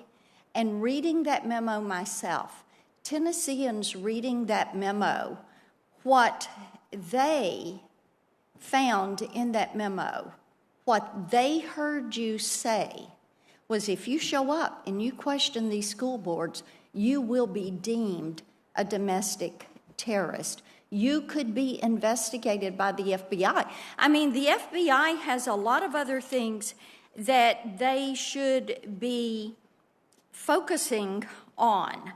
And the FBI should be there looking at issues like China. Now, the Knoxville FBI has been very concerned about China. So give me a little update. What's the status of the China initiative at DOJ? So, Senator, we regard People's Republic of China as an extraordinarily serious and aggressive threat to our intellectual property, to our universities. Okay, you're stonewalling me on that. We all know they're an aggressive threat. We continue to investigate the PRC efforts to... Do you see them as an adversary? I see them as adversarial with respect to our ransomware, with respect to hacking with respect to counterintelligence, with respect to counter-espionage, well, we in all know those that ways. Over the last several months, the last 9 months, several espionage prosecutions of researchers have been dropped, or charges have been dismissed, including those of a UT professor at UT Knoxville. And of course, the Huawei case is there. So this is in spite of the fact that Director Wray recently testified that the FBI opens a new Chinese espionage investigation every 12 hours. So are there apparent failures of the initiative? Is it a lack of leadership? Or is it a compromise position with the administration? Is it incompetence? Every case is evaluated on its own with respect to the law and the facts. We continue to open cases involving the People's Republic of China daily, as the director said. We will not in any way let up our concerns about Chinese. All right, I want to move on. I'm glad to know you're not going to go soft on China, because this administration is going soft on China.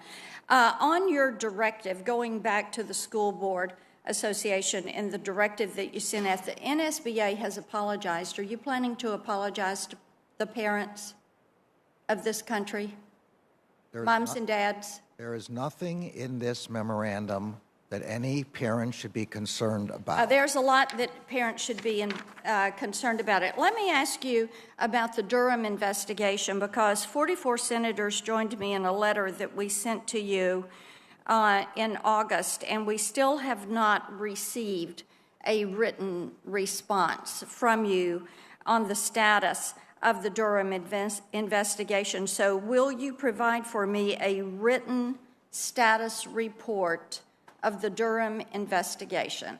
So the particular aim, I think, of the letter asked about the budget. And as I said at the House committee, Mr. Durham is continuing. And the only we way asked he for a could status update. Well, and we also ask that the report be made public, available to the public on the completion of his work. Will that be made public? So on both of those questions, his budget has been approved, as I already announced. And with respect to the report, I would like as much as possible to be made public. I have to be concerned about Privacy Act concerns and classification. But other than that, the commitment is to provide a public report, yes. Can you guarantee this committee that Special Counsel Durham has free rein to proceed wherever his investigation takes him without any political or otherwise undue influence or interference? There will be no political or otherwise undue interference. Okay, with Susan Hennessy. Investigation. Susan Hennessy was recently hired to work in your National Security Division. This is a troubling hire because of her political bias. She has made several comments that show she is incapable of working impartially on sensitive matters within the National Security Division, particularly on the Durham investigation. For example, December 1st, 2020, Ms. Hennessy stated, and I am quoting, "Durham has made abundantly clear that in a year and a half, he hasn't come up with anything. I guess this kind of partisan silliness has become characteristic of Barr's legacy, but unclear to me why Durham would want to go along with it," end quote. So how can the American people be certain that she is going to be fair and impartial when she is on the record making those statements? So has she retracted that statement? Do you intend to ask her to retract that statement? I have to confess, I don't think I've even ever met Ms. Hennessy, and she has nothing whatsoever to do with Well, you Durham may want to look at investigation. her. She is there in your National Security Division, and she is very much opposed to this. I want to thank you for your time. I am going to send a couple of questions to you for more complete answers, but I associate myself with the comments by my colleagues that the border issues have turned every town into a border town and every state into a border state. The amount of drugs, the amount of trafficking that is flowing in here, talking to local law enforcement, the way they're looking at the cartels. Mr. Attorney General, there is a lot that needs to be done to secure this country, and the parents of the kiddos in our school, they are not the problem. There are other problems that need your attention. Thank you, Senator Blackburn. The committee will stand in recess for 5 minutes.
Committee will resume. Senator Hawley.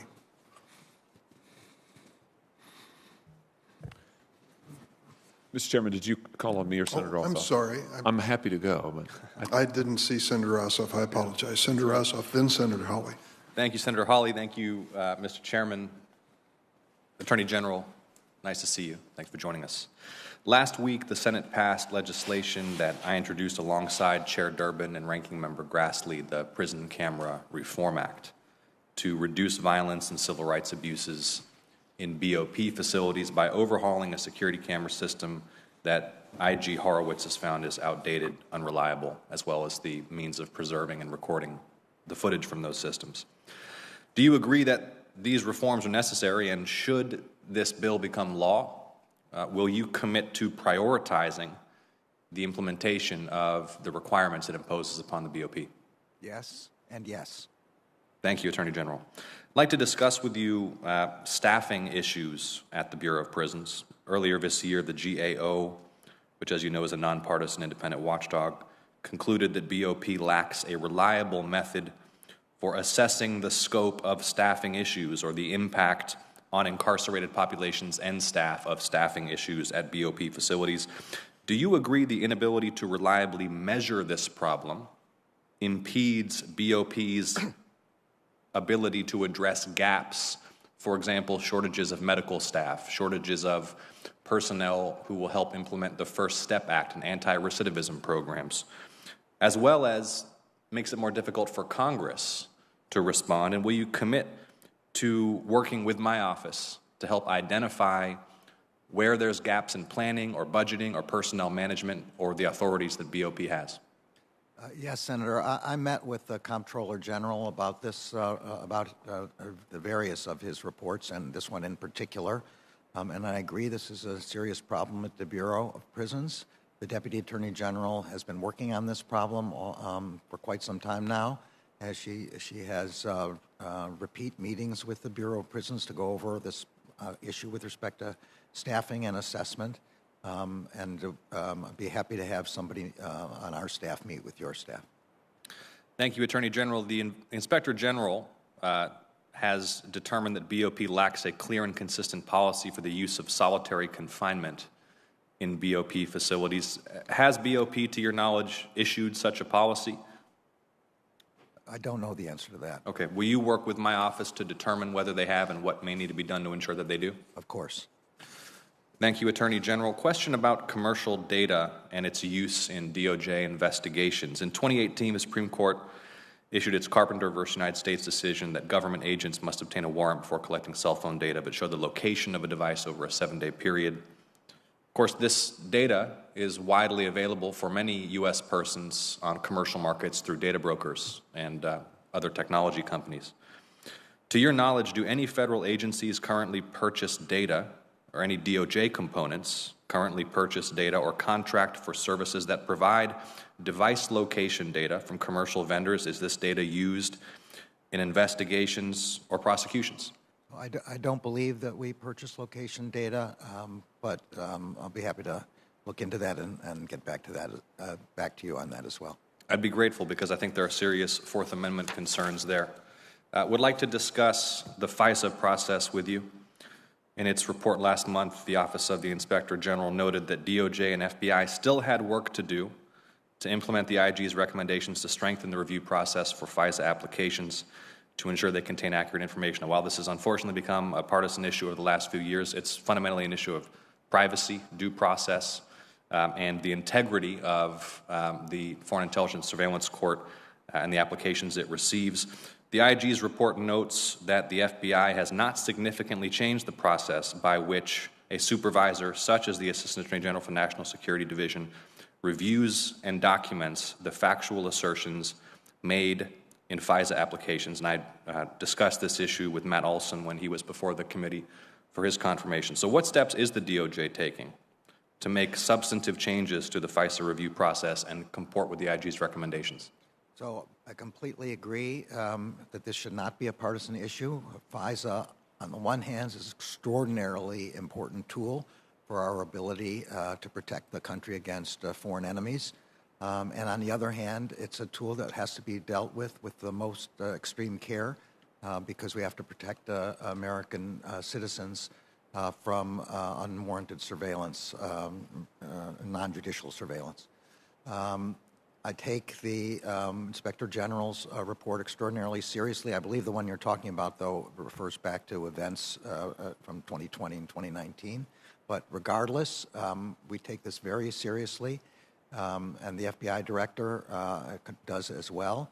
The National Security Division of the Department reviews what the FBI is doing with respect to FISAs routinely, audits and analyzes them to be sure that they are following the correct rules. And we intend to continue that kind of intensive review to ensure that the internal regulations and the requirements of the FISC are maintained. Thank you. Thank you, Attorney General. And I believe there is, within the last couple of months, some additional recommendations or concerns expressed by the IG about the implementation of changes pursuant to his prior conclusions. So this must be the Woods. I think this is the Woods files that you're talking about. And again, that's correct. I quite agree that this has to be done better. That, as I think he said, it's a work in progress. And there is certainly considerably more room for improvement, and we are focused on making those improvements. Okay, well, please know that there's bipartisan concern about seeing those improvements implemented. Final question for you about press freedom. Mr. Attorney General, you issued a memo in July prohibiting the department from using subpoenas, court orders, or warrants to obtain information on the confidential sources of reporters. And this new policy, as you defined it, offers broad protections for members of the news media, but does not qualify or define with specificity who qualifies as members of the news media. Is there a specific interpretation of that phrase that's been issued in internal department guidance? So the answer to that is no. We have discussed this with representatives of the news media continuously, and as part of our review for purposes of turning this memorandum into a regulation, we are continuing to discuss this. As you can imagine, it's very difficult to make that kind of definition. But very important to get it right. I completely agree. And I think my staff will likely ask yours for a briefing on the progress of your deliberations, and perhaps we'll weigh in. Thank you for your service, Attorney General, and for your responses, and I yield back. Thanks, Senator Ossoff. Senator Hawley. Thank you very much, Mr. Chairman. Attorney General Garland, on October 4th, you issued an unprecedented memo that involves the Department of Justice and the FBI and local school districts, local school boards, nothing like it in our country's history. It was based, you've testified, on this letter from the National School Board Association that we now know the White House was involved in writing. They've retracted the letter. They've apologized for the letter. They say they regret the letter, but you won't retract the memo and said earlier that you have no regrets. And you've defended yourself repeatedly today before this committee by saying, well, you're focused on violence.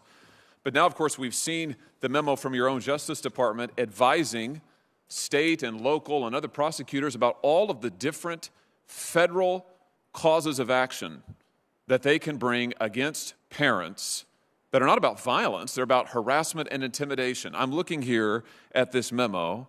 It identifies no fewer than 13 possible federal crimes involving harassment and intimidation, including making annoying phone calls. Do you think a parent who makes a phone call to a school board member that she has elected, that school board member deems annoying, should be prosecuted, General Garland? No, I don't. And the Supreme Court has made quite clear that the word intimidation with respect to the constitutional protection is one that directs a threat to a person with the intent of placing the victim in fear of bodily harm or death. Prosecutors who investigate these cases know the Supreme Court's. This is a very famous leading case. Prosecutors do, but parents don't, General Garland. Do you think that a parent who looks at the 13 different federal crimes that your Justice Department has identified they might be subject to and prosecuted for, like making annoying phone calls, do you think that they're going to feel that they're welcome to speak up at a school board meeting? How about this one? They could be prosecuted for using the internet, I guess that would be Facebook, in a way that might cause emotional distress to a victim. Is that a crime of violence? Senator, I haven't seen the memo that you're Why talking haven't about, you? and I don't. Even from the description, it doesn't sound like it was addressed to parents. But if you No, it wasn't addressed to parents. It was addressed to prosecutors. That's the problem. Why haven't you seen the memo? I don't know why I haven't. I don't look at every. I do not get every memo that every U.S. attorney sends out. But if you're wait a minute. I just want to be sure I understand this. This is a memorandum that collects 13 different federal crimes parents could be charged with. It has United States Department of Justice on the top of it, and you're telling me you haven't seen it? Who's the memo from, Senator? The United States Department of Justice, United States Attorney for the District of Montana. I have not seen a memo from the District of Montana. Not high enough priority for you? It's not. That's not the question. I don't. It is the question. Answer my question. Is it not a high enough priority for you when you're threatening parents with 13 different federal crimes? These aren't crimes of violence. You've testified today. You're focused on violence. That's not what your U.S. attorneys, they work for you. That's not what they're saying. You haven't seen it because it's not a high enough priority, or what? Question of priority. No one has sent me that memo, so I haven't seen it. What do you mean no one has sent you the memo? You run the United States Department of Justice, do you not? There are 115,000 employees of the Department of Justice. Indeed, and you are in charge of every one of them. And this was a sufficiently important case that you issued a memo. You, over your signature, issued a memo involving the FBI and the Department of Justice in local school boards, local school districts. Your U.S. attorneys are now threatening prosecution with 13 different crimes, but it's not a high enough priority for you. It got lost in the mix. I'll send again. I've never seen that memo. That's what concerns me, General Garland. Well, it wasn't sent to me. I hope you will assure your constituents that what we are concerned about here is violence and threats of violence. That only leads me to conclude, General Garland, all I can conclude from this is either that you're not in control of your own department, or that, more likely, what I think to be the case, is that you knew full well that this is exactly the kind of thing that would happen. When you issued your memo, when you involved the Department of Justice and all of its resources, and the FBI and all of its resources, in local school boards and local school districts, you knew that federal prosecutors would start collecting crimes that they could use against parents. You knew they would advise state and local officials that these are all of the ways parents might be prosecuted. You knew that that was the likely outcome, and that's exactly what's happened. And we're talking about parents like Scott Smith, who's behind me over my shoulder. This is a father from Loudoun County, Virginia. Here he is at a school board meeting. He was forcibly restrained. He was assaulted. He was arrested. Why? Because he went to an elected school board meeting. He's a voter, by the way. He went to an elected school board meeting to raise the fact that his daughter was assaulted, sexually assaulted, in a girl's restroom by a boy. This is what happened to him. Now, you testified last week before the House that you didn't know anything about this case. I find that extraordinary because the letter that you put so much weight on, the letter that's now been retracted, it cites this case. It cites Mr. Scott's case directly. There's a news article cited in the letter. It's discussed in the letter, but you testified you just couldn't remember it. Maybe this will refresh your memory. Do you think people like Scott Smith, do you think parents who show up to complain about their children being assaulted ought to be treated like this man right here? Parents who show up to complain about school boards are protected by the First Amendment.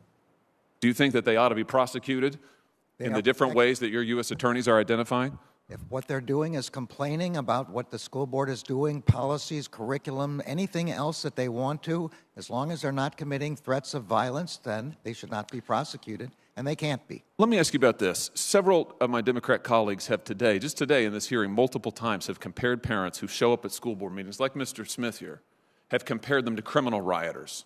You think that's right? You think that a parent who shows up at a school board meeting, who has a complaint, who wants to voice that complaint, and maybe she doesn't use exactly the right grammar, you think they're akin to criminal rioters? Do you agree with that? I do not, and I do not remember any senator here making that comparison. Oh, really? These people are just like the folks who came here on January 6th and in the riot at the Capitol? I don't think they were referring to the picture that you're showing there. Well, I certainly would hope not, but they were referring to parents who go to school board meetings. Mr. Smith is a parent who went to a school board meeting. I'll leave it at this, General Garland. You have weaponized the FBI and the Department of Justice. Your U.S. attorneys are now collecting and cataloging all the ways that they might prosecute parents like Mr. Smith because they want to be involved in their children's education and they want to have a say in their elected officials. It's wrong. It is unprecedented, to my knowledge, in the history of this country, and I call on you to resign. Thank you, Mr. Chairman. Senator Cruz. Thank you, Mr. Chairman. For 8 years under Barack Obama, the Department of Justice was politicized and weaponized. When you came before this committee in your confirmation hearing, you promised things would be different. I asked you specifically, quote, will you commit to this committee that under your leadership, the Department of Justice will not target the political opponents of this administration? Here was your answer, quote, absolutely. It's totally inappropriate for the department to target any individual because of their politics or their position in a campaign. That was your promise just a few months ago. I'm sorry to say you have broken that promise. There is a difference between law and politics. And General Garland, you know the difference between law and politics. Law is based on facts. It is impartial. It is not used as a tool of political retribution. This memo was not law. This memo was politics. On Wednesday, September 29th, the National School Board Association wrote a letter to the President asking the President to use the Department of Justice to target parents that were upset at critical race theory, that were upset at mask mandates in schools, to target them as domestic terrorists. On the face of the letter was in repeated consultation with the White House, an explicit political consultation with the White House. That was on Wednesday, September 29th. 5 days later, on Monday, so right after the weekend, boom, you pop out a memo, giving them exactly what they want. Now, by the way, I understand that. In politics, that happens all the time. An important special interest wants something. Sir, yes, sir. We're going to listen to them. Let me ask you something, General Garland.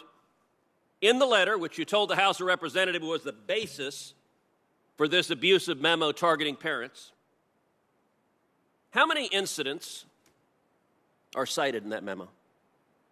I have to look back through the memo. I can't count it. You don't know. How many of them were violent?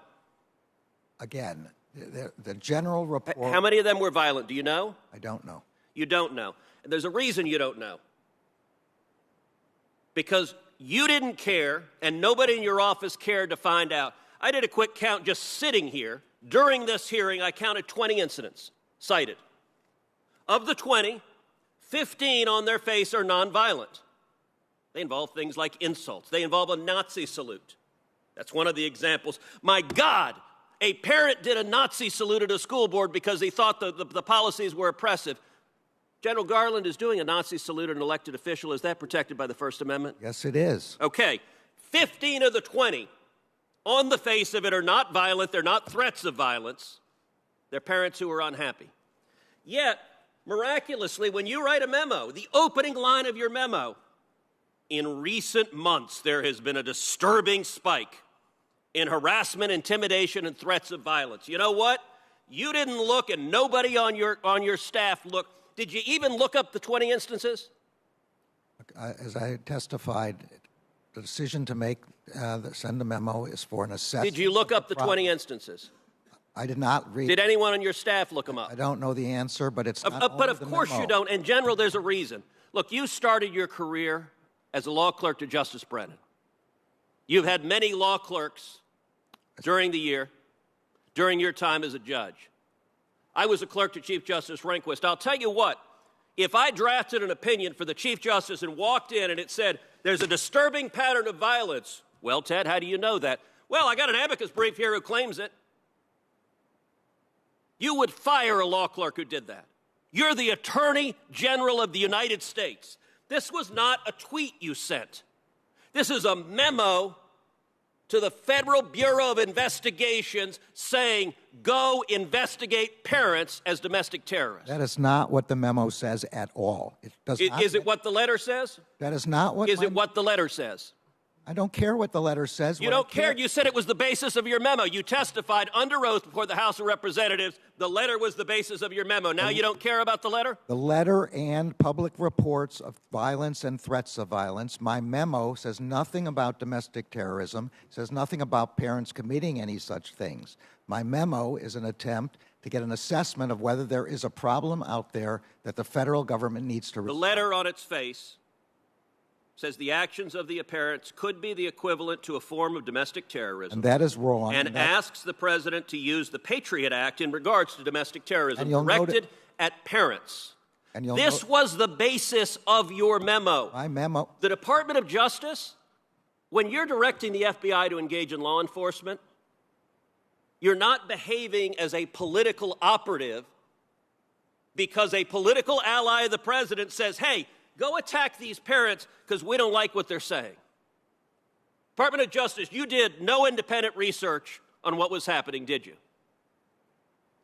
The memo has nothing to do with partisan. Did you do independent research? The memo has. Did you do independent research? The memo has nothing to do. Okay, you're with not partisan answering that politics. question. You've testified you know nothing about the violent sexual assault that happened in Loudoun County, even though it's one of the bases in this letter. I read about it since then. Okay. You told the House last week you knew nothing about it. Not know at the time, no. Okay. This week, the court concluded that a 14-year-old girl was violently raped by a boy wearing a skirt in the girls' restroom. The school district covered it up, released the boy, sent him to another school where he violently raped another girl. The father, who Mr. Hawley just showed you, was the father of the first girl. He was understandably, do you understand why a parent would be upset when your daughter is raped at school, the school board covers it up, and then lies to you and claims there have been no assaults, we have no instances of assaults in our bathroom, and that was a flat-out lie, as the court concluded this week. Do you understand why the parent would be upset? Absolutely, and any expressions of upset are completely protected by the First Amendment. Except you just called him a domestic terrorist. I never called him that. That's not correct. This letter calls him a domestic terrorist. You based a direction to the FBI, an official direction from the Attorney General, on this letter, and I'll tell you what, the NSBA is so embarrassed of this letter, they've apologized for it and retracted it, but you don't apparently have the same willingness to apologize and retract what you did. Let me ask you something else. A big part of this letter is that they're upset about parents not wanting critical race theory taught. Your son-in-law makes a very substantial sum of money from a company involved in the teaching of critical race theory. Did you seek and receive a decision from an ethics advisor at the Department of Justice before you carried out an action that would have a predictable financial benefit to your son-in-law? This memorandum is aimed at violence and threats. I just asked a question. Did you seek an ethics? It has no predictable Did you effect seek on- an ethics opinion? It has no Did you seek an ethics opinion? Judge, you know how to ask questions and answer them. Did you seek an ethics opinion? You asked me whether I sought an ethics opinion about something that would have a predictable effect on something. This has no predictable effect in the way that you're talking about. So if critical race theory is taught in more schools, does your son-in-law make more money? This memo has nothing. If critical race theory is taught in more schools, does your son-in-law make more money? Yes or no? This memorandum has nothing to do with critical race theory. Will you answer or if you any sought an other ethics kind opinion? of curriculum. Will you answer if you sought an ethics I am opinion? answering the best I can. Yes or no? Did you seek an ethics opinion? This memorandum has Did nothing. you seek an ethics opinion? This memorandum has nothing to do with. General, are you race refusing to answer if you sought an ethics theory. opinion? I'm telling you that there's no possible. So you're saying no. Just answer it directly. You know how to answer a question directly. Did you seek an ethics opinion? I'm telling you that if I thought there was any reason to believe there was a conflict of interest, I would do that. But I cannot. Why do you imagine refuse to answer a the question? conflict Why of won't you interest. just say no? I'm sorry. You're not going to answer the question? I'm sorry. Ask the question again. Did you seek an ethics opinion? I'm saying again, I would seek an ethics opinion in. So no is the answer, correct? There was a conflict. Senator, your time is up. Let the record reflect the Attorney General refuses to answer whether he sought an ethics opinion, and apparently ethics are not a terribly high priority in the Biden Justice Department. I don't think that's a fair reflection of what I said. Then answer the question. Senator, you've gone way beyond any other senator's time. I think you ought to be at least respectful of other senators at this point. Mr. Chairman, do you know the answer whether he sought an ethics opinion? I think you have exchanged that so many times, we know where we stand. Now, we have a request for 3-minute rounds, and I have one from Senator Hirono and Senator Lee and Senator Booker. I'm sorry, and first, of course, Ranking Member Grassley. We're going to stick to 3 minutes. It's been 4 hours since the Attorney General's been in that chair with a couple breaks, and I think we should try to wrap up if we can. Request to put something in the record. A Wall Street Journal editorial titled about the domestic terrorist parents. The article notes that the October 4th DOJ memo should be formally rescinded. Without objection. Yeah. General, after a great deal of pressure from victims in Congress, I know that you're taking another look at the department's disgusting decision not to prosecute employees for lying to government officials in the Nasser investigation. Do you anticipate that the department will similarly expunge the records of these employees just like McCabe, or continue to give them get out of jail free cards as you've done so far? As I said, Senator, we are reviewing the decisions with respect to the alleged false statements. That review is being done by the Criminal Division. Okay. Beginning in the summer of 2020, American cities began to see appalling and unprecedented spike in violent crime, murders, and gang violence as liberal politicians operated under the rallying cry of defund the police. This movement translated into over 1,200 deaths in 2020 alone. In the summer of 2020, then Attorney General Barr instituted Operation Legend as a way to combat the rising spike in violent crime. By any measure, this surge in federal agents was a resounding success. By December of 2020, over 6,000 arrests had been made, over 2,600 firearms had been taken off streets, and approximately 467 people have been arrested for homicides. Given the clear success of Operation Legend, why is the department seemingly directing its efforts towards school board meetings but not towards real threats or real acts of violence that happen every day in American citizens? So a simple question, does Operation Legend still exist? My understanding was Operation Legend was directed at violence over the summer of 2020. We have addressed another surge of federal prosecutorial and law enforcement efforts. This last summer, we have stepped up the amount of money we're giving to state and locals, and we've increased our joint task forces together. I've visited federal and state law enforcement in New York and in Chicago and in Los Angeles and in San Francisco, all aimed at violent crime in those areas, and we've asked for considerable additional money, about $1 billion in grants to fund state and local police in FY22. So I think I hope that answers your question. Okay. Only 4 packers, JBS, Tyson's, Cargill, and National Beef, control more than 80% of the cattle market. These companies hold a tremendous amount of market power. The Justice Department issued civil investigative demands in May 2020, but we've yet to learn anything from this investigation. Could you provide an update, and can you commit to expediting this investigation so that our cattle producers know whether there are any antitrust violations? So I can't discuss the specific investigations. We have longstanding policies against that. But I can tell you that the Antitrust Division is aggressively concerned with competition in the market that you described. We are also in frequent consultation with the Agriculture Department with regard to the Stockyards and Packers and Stockyards Act. We regard this as an area where we have to be very much concerned about exclusionary behavior and anti-competitive behavior. Thank you. Thanks, Senator Grassley. Senator Hirono. Senator, I think your mic's not turned on. One thing I have to say as we listen to, I don't know, going on hour 3, is that the Republicans, once they focus on something, they just stick with it.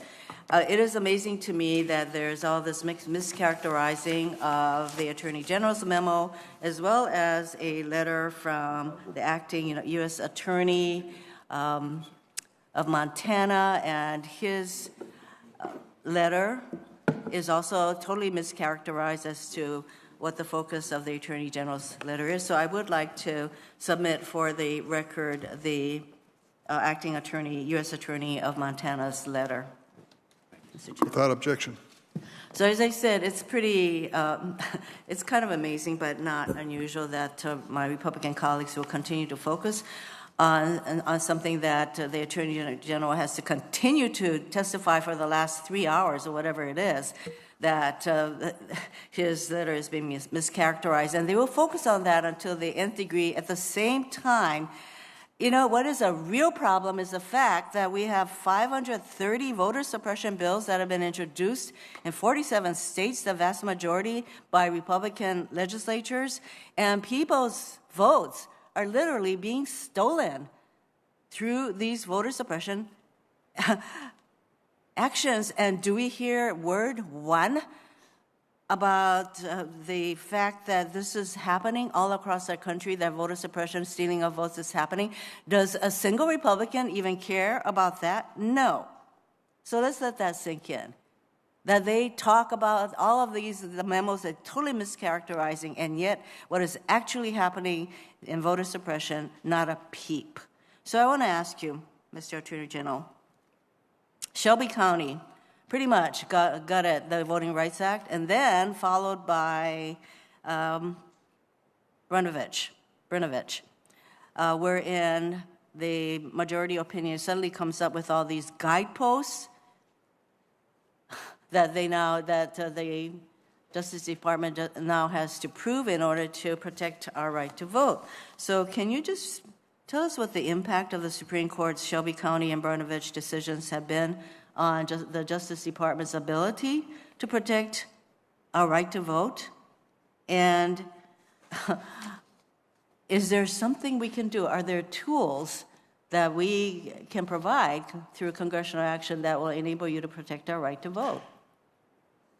Yes, Senator. The right to vote is a fundamental pillar of American democracy. The Voting Rights Act is one of the greatest statutes that was ever passed.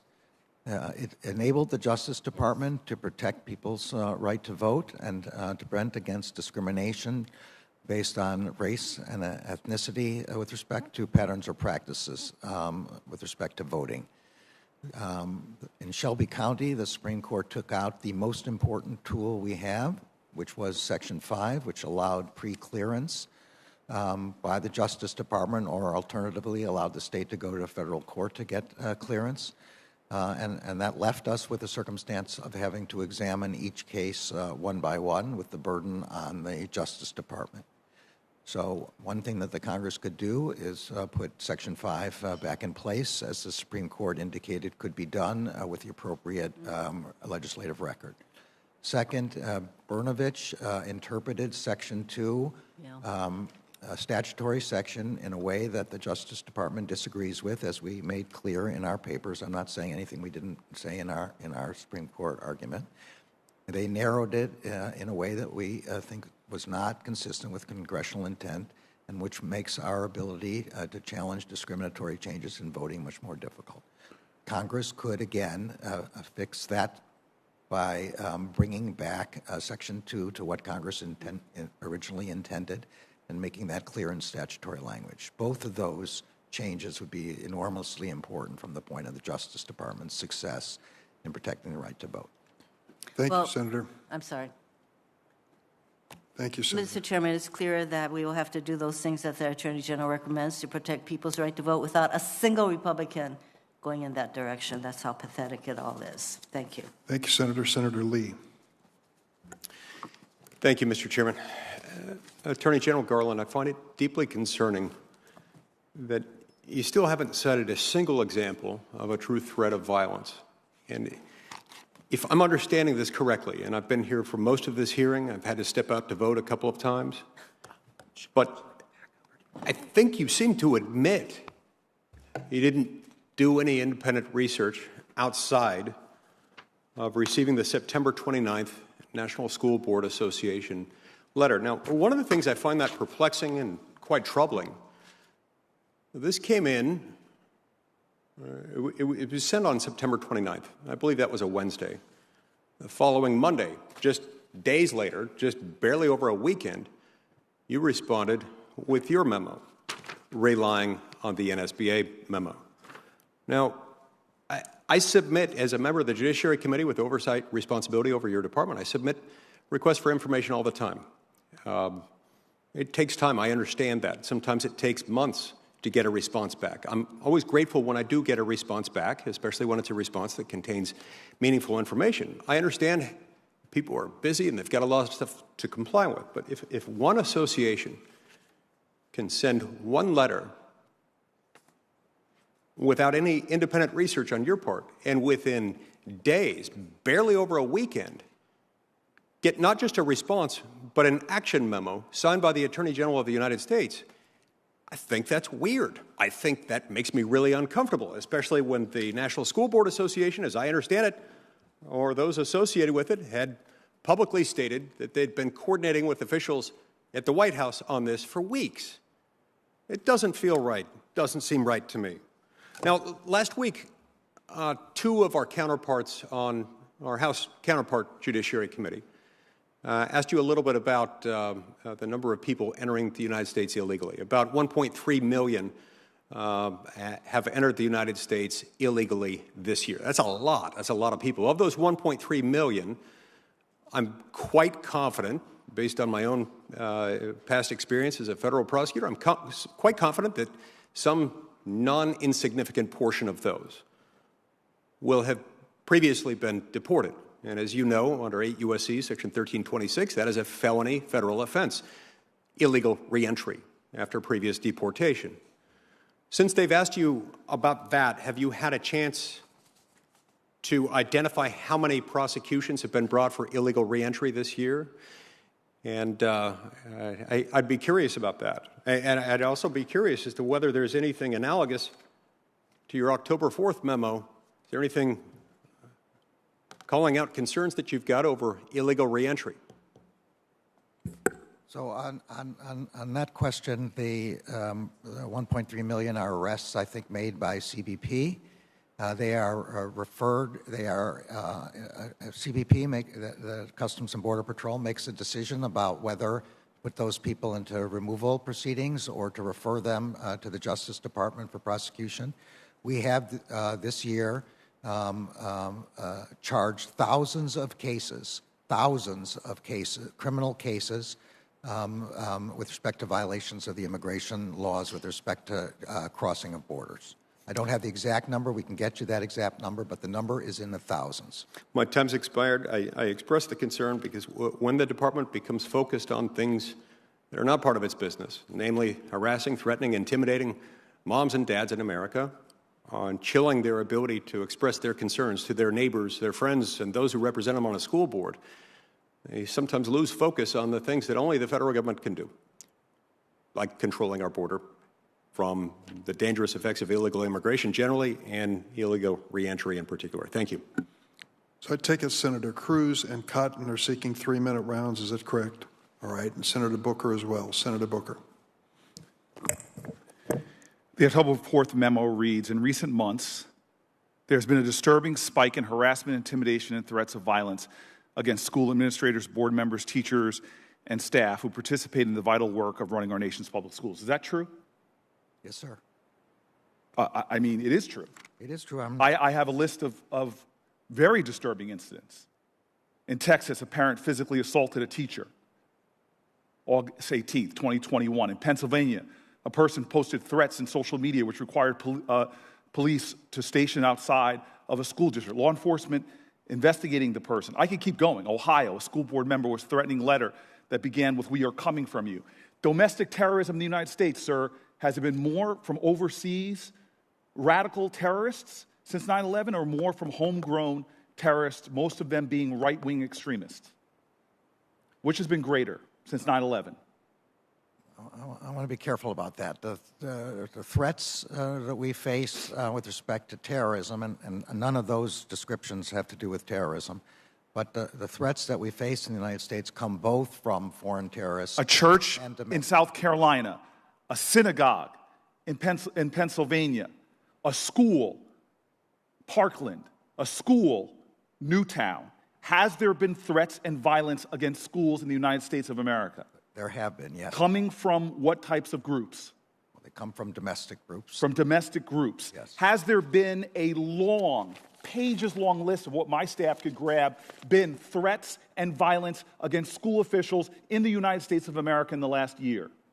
I obviously haven't seen the list, but it accords with my recollections. Well, let me accord your recollection with the letter that I've heard so much about that I pulled it to read it. You say literally, spirited debate about policy matters is protected under the Constitution. I'm quoting one of my colleagues today. Does that sound like harassing and intimidating moms and dads? You affirm at the top of your letter that spirited debate is allowed. While spirited debate about policy matters is protected under the Constitution, that protection does not extend to threats and to violence that we have been watching on our TV screens. Intimidating people, threatening to hurt them, taking physical action. But you know what? You did not call for the DOJ and the FBI to monitor school board meetings, did you? No, I did not. You did not call for anyone to evoke the Patriot Act, did you? No, I did not. Sir, what you called is for the DOJ to convene meetings to discuss strategies for addressing those threats. That's correct. Is that intimidating moms and dads going to school board meetings? I can't see how that could be interpreted as... Sir, I know something about law enforcement intimidation. It stems from growing up as a black man in America. I know what it feels like to be pulled over, to be accused of stealing things. To every time I drive over the George Washington Bridge as a teenager, to know I had to put extra time because I was being pulled over by law enforcement. If someone's to read the actual letter, you are literally saying, as the leader of the highest law enforcement office in the land, that you protect spirited debate. That you think, though, given the climate of school violence in America, I've met with victims from Parkland. Mr. President, I'm sorry. I have watched Republican after Republican go over time. And I know you're gently banging that gavel, but I've watched all today. My colleagues violate what you said at the beginning was a strict time limit. And I would ask you to afford me 2 more minutes. Is there objection? No objection. Have you met with Parkland survivors? I met with survivors at the White House. Yes or no? I think You've met with survivors of school violence. I met with the Parkland families. Yes. Do you have a responsibility in a climate of threats and violence taking place at schools? Do you have a responsibility to convene strategy meetings to try to make sure we do not have eruptions of violence in the country? Is that a responsibility of the federal government? Yes, our job is to protect Americans. Did you specifically say anything in this letter that can be seen as harassing moms and dads and parents, or did you explicitly say that the Constitution protects spirited debate? I specifically said the Constitution protects spirited debate, and I don't believe there's anything in this letter that could be read to intimidate mothers and fathers. And I'm not talking about the outrage machines that seem to fuel our politics on both sides. I'm talking about the actual letter here, sir, that you wrote.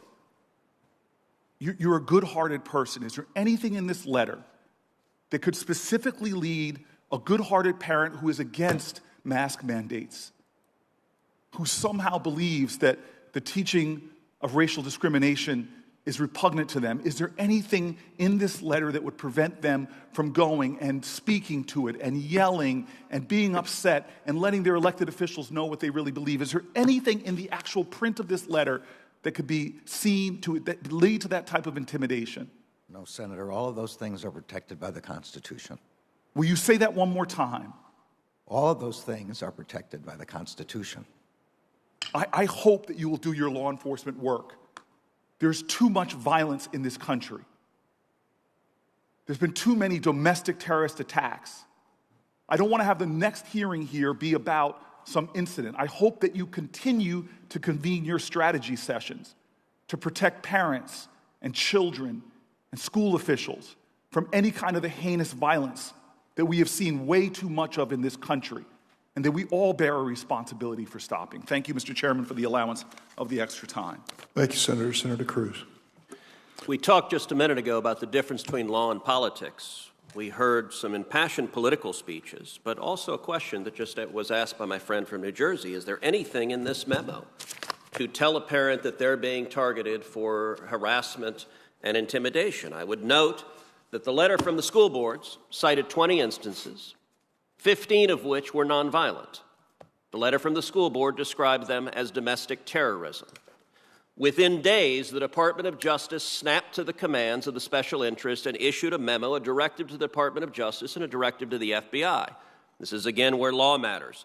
The opening sentence describes a disturbing spike in harassment, intimidation, and threats of violence. Now, you spent a long time as a judge when you have three things listed. Am I correct that anyone interpreting that, reading it, would conclude that harassment and intimidation are something different than threats of violence, given that you listed each of the three out separately? Is that consistent with the canons of construction? The memorandum is addressed to professional prosecutors. I asked you a question, not who it was addressed to. Senator, at least let him respond. No, not when he answers a non sequitur. If he wants may to respond. answer okay, you're taking my time now. This is not coming out of my time. Listen, when I ask a question, we've given you more answer time than any other senator. Mr. Chairman, now listen, when I ask all I'm a asking question, is allow him to respond. Mr. Chairman, when I ask a question, he can answer the question, but he's proceeding to ask a total non sequitur. I asked about the canons of construction on the board. Please let him respond. I'll ask the question again. The opening line of the memo specifies harassment, intimidation, and threats of violence. Is it correct under the ordinary canons of construction that a legal reader would understand that harassment and intimidation means something different from threats of violence? Is that correct? A legal reader would know Virginia versus Black, the Supreme Court definition of intimidation, and a legal reader would know 18 U.S.C. 2261A, the definition of harassment. And would a parent? This was not addressed to parents. But you know, parents read it. You're the Attorney General of the United States. You said you can't think of anything harassing. You directed the G-Man, the FBI, to go after parents. All right, let's move on to a different topic. We've sadly seen that you are willing to use the enforcement power of the Department of Justice to target those who have political views different than you, even if it's a mom at a PTA meeting. Let's try the other side. Are you willing to enforce the law fairly against people who are political allies of the president? At a Senate hearing in May, Dr. Fauci said, quote, "The NIH has not ever and does not now fund gain-of-function research in the Wuhan Institute of Virology." That was under oath, under testimony. On October 20th, the NIH principal deputy director, in writing, directly contradicted it. Those two statements cannot be true. As you know, Section 1001 of Title 18 makes it a federal crime to knowingly make false statements to Congress. Is the Department of Justice investigating Dr. Fauci for lying to Congress, and will you appoint a special prosecutor to do so? I'm going to say again, the memorandum that I issued is not partisan in any way. It has nothing to do with what I agree with or I don't agree with. I don't care whether the threats of violence come from the left or the right. Could you answer the question I asked? The second question, we don't comment on criminal investigations or other investigations. Well, amazingly, when it's the political enemies of the administration, you comment loudly in a memo. Let me ask one other question. You're not asking. President Biden recently said in a national town hall that police officers who decline to get vaccinated should be fired. Do you agree with President Biden on that? I think all police officers. Look, I stood on the stage at the mall where the 700 and some police officers who died this year were commemorated. Let me try again. Do you agree with the president? It's a yes or no. You've asked questions as a judge. You know how to get a yes or no. Do you agree with the president? Yes or no? A large percentage of the law officers who died this year died from COVID-19. Do you agree with President Biden that police officers who decline to get vaccinated should be fired? Yes or no? And if they had been vaccinated, they wouldn't have died. So is that a yes? You do agree with the president? Police officer. In Chicago, a third of the police officers did not file their vaccination status. Do you think Chicago should fire a third of its police officers when murder rates and crime rates are skyrocketing? This is a determination that the city of Chicago will have to make. So do you agree with the president? The president said yes. Do you agree with him? You are the chief law enforcement officer of the United States. Do you agree with Joe Biden saying fire police officers despite skyrocketing crime rates? That is a question that is one of state law there and will have to be decided by the state. You have no view on whether we should Senator, fire cops? your time has expired. Well, you used 2 minutes. No, I certainly did not. Senator Blumenthal. Thanks, Mr. Chairman, and thank you again for being here, Mr. Attorney General. I'm going to shift topics to an issue that I know you're familiar with, the 9/11 families and the state's secrets privilege. And I want to just say that I was encouraged and pleased when President Biden issued an executive order requiring the Department of Justice to complete a review of documents sought by those 9/11 survivors. As you well know, they are in court now, taking advantage of JASTA, the overwhelmingly approved measure that gives our federal courts jurisdiction over their claims for the harm they suffered when their loved ones were killed during the 9/11 attack. And I was glad to see that the FBI has released at least one document on the 20th anniversary of the 9/11 deaths. I still am focused on the state secrets privilege, the invocation of it in past years before this administration, the overuse of it. In fact, the Trump Justice Department failed to provide any meaningful justification for withholding these documents from the 9/11 families, and I think we see now that there was no justification. So I know the department's review is ongoing and that you will continue to disclose, I hope, as much information as possible, as swiftly as possible. Just to address the department's use of the privilege more broadly, the memo requires the Department of Justice to provide periodic reports to Congress identifying the cases where the privilege is invoked and explaining the basis for invoking it. I sent a letter earlier this month to you about this reporting requirement because this committee has received only 2 reports in 2011 and 2015, and in the 6 years since, the Department of Justice has failed to provide such reports. Just to come to the point, I am respectfully asking for a commitment that you will provide these periodic reports to Congress and review the department's policies with respect to its invoking the state secrets privilege so as to comply with the 2009 memo. I may have gone too quickly over the various actions of the department, but I'm referring to the 2009 memo, which requires those periodic reports. So in the 8 seconds that I have left, and yes, the answer to both questions is yes. We are currently reviewing that memo, and if anything, we will strengthen it. And we do intend to make periodic reports. And it is not a periodic report to have not made a response since 2015, I assure you. So we intend to do that, yes. Thank you very much. Thanks, Senator Blumenthal. Senator Cotton. Judge, I want to return to our exchange this morning. As I've reflected on it, you made a shocking admission. You issued this memo sicking the feds on parents at school boards on Monday, October 4th.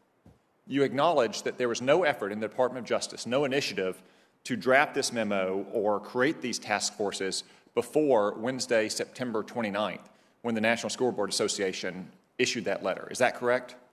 I don't know. All I know is that the first time I started working on this was after receiving the letter. That's all I. So from your standpoint, you were not aware of any effort in the Department of Justice before that letter was sent on September 29th. I think it's fair to say, as you're suggesting, that this letter and what the other public notices of violence against school board members and teachers are what form the basis for this this memo. Yes. This memo is dated October 4th with your signature on it. Did you sign it on October 4th? I did.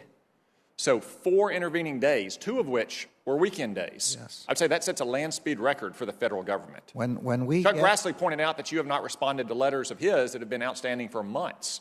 How is it the Department of Justice was able to move so rapidly on a single letter from a special interest group that has now repudiated that letter, said it regrets sending the letter, and apologized to its members for sending the letter?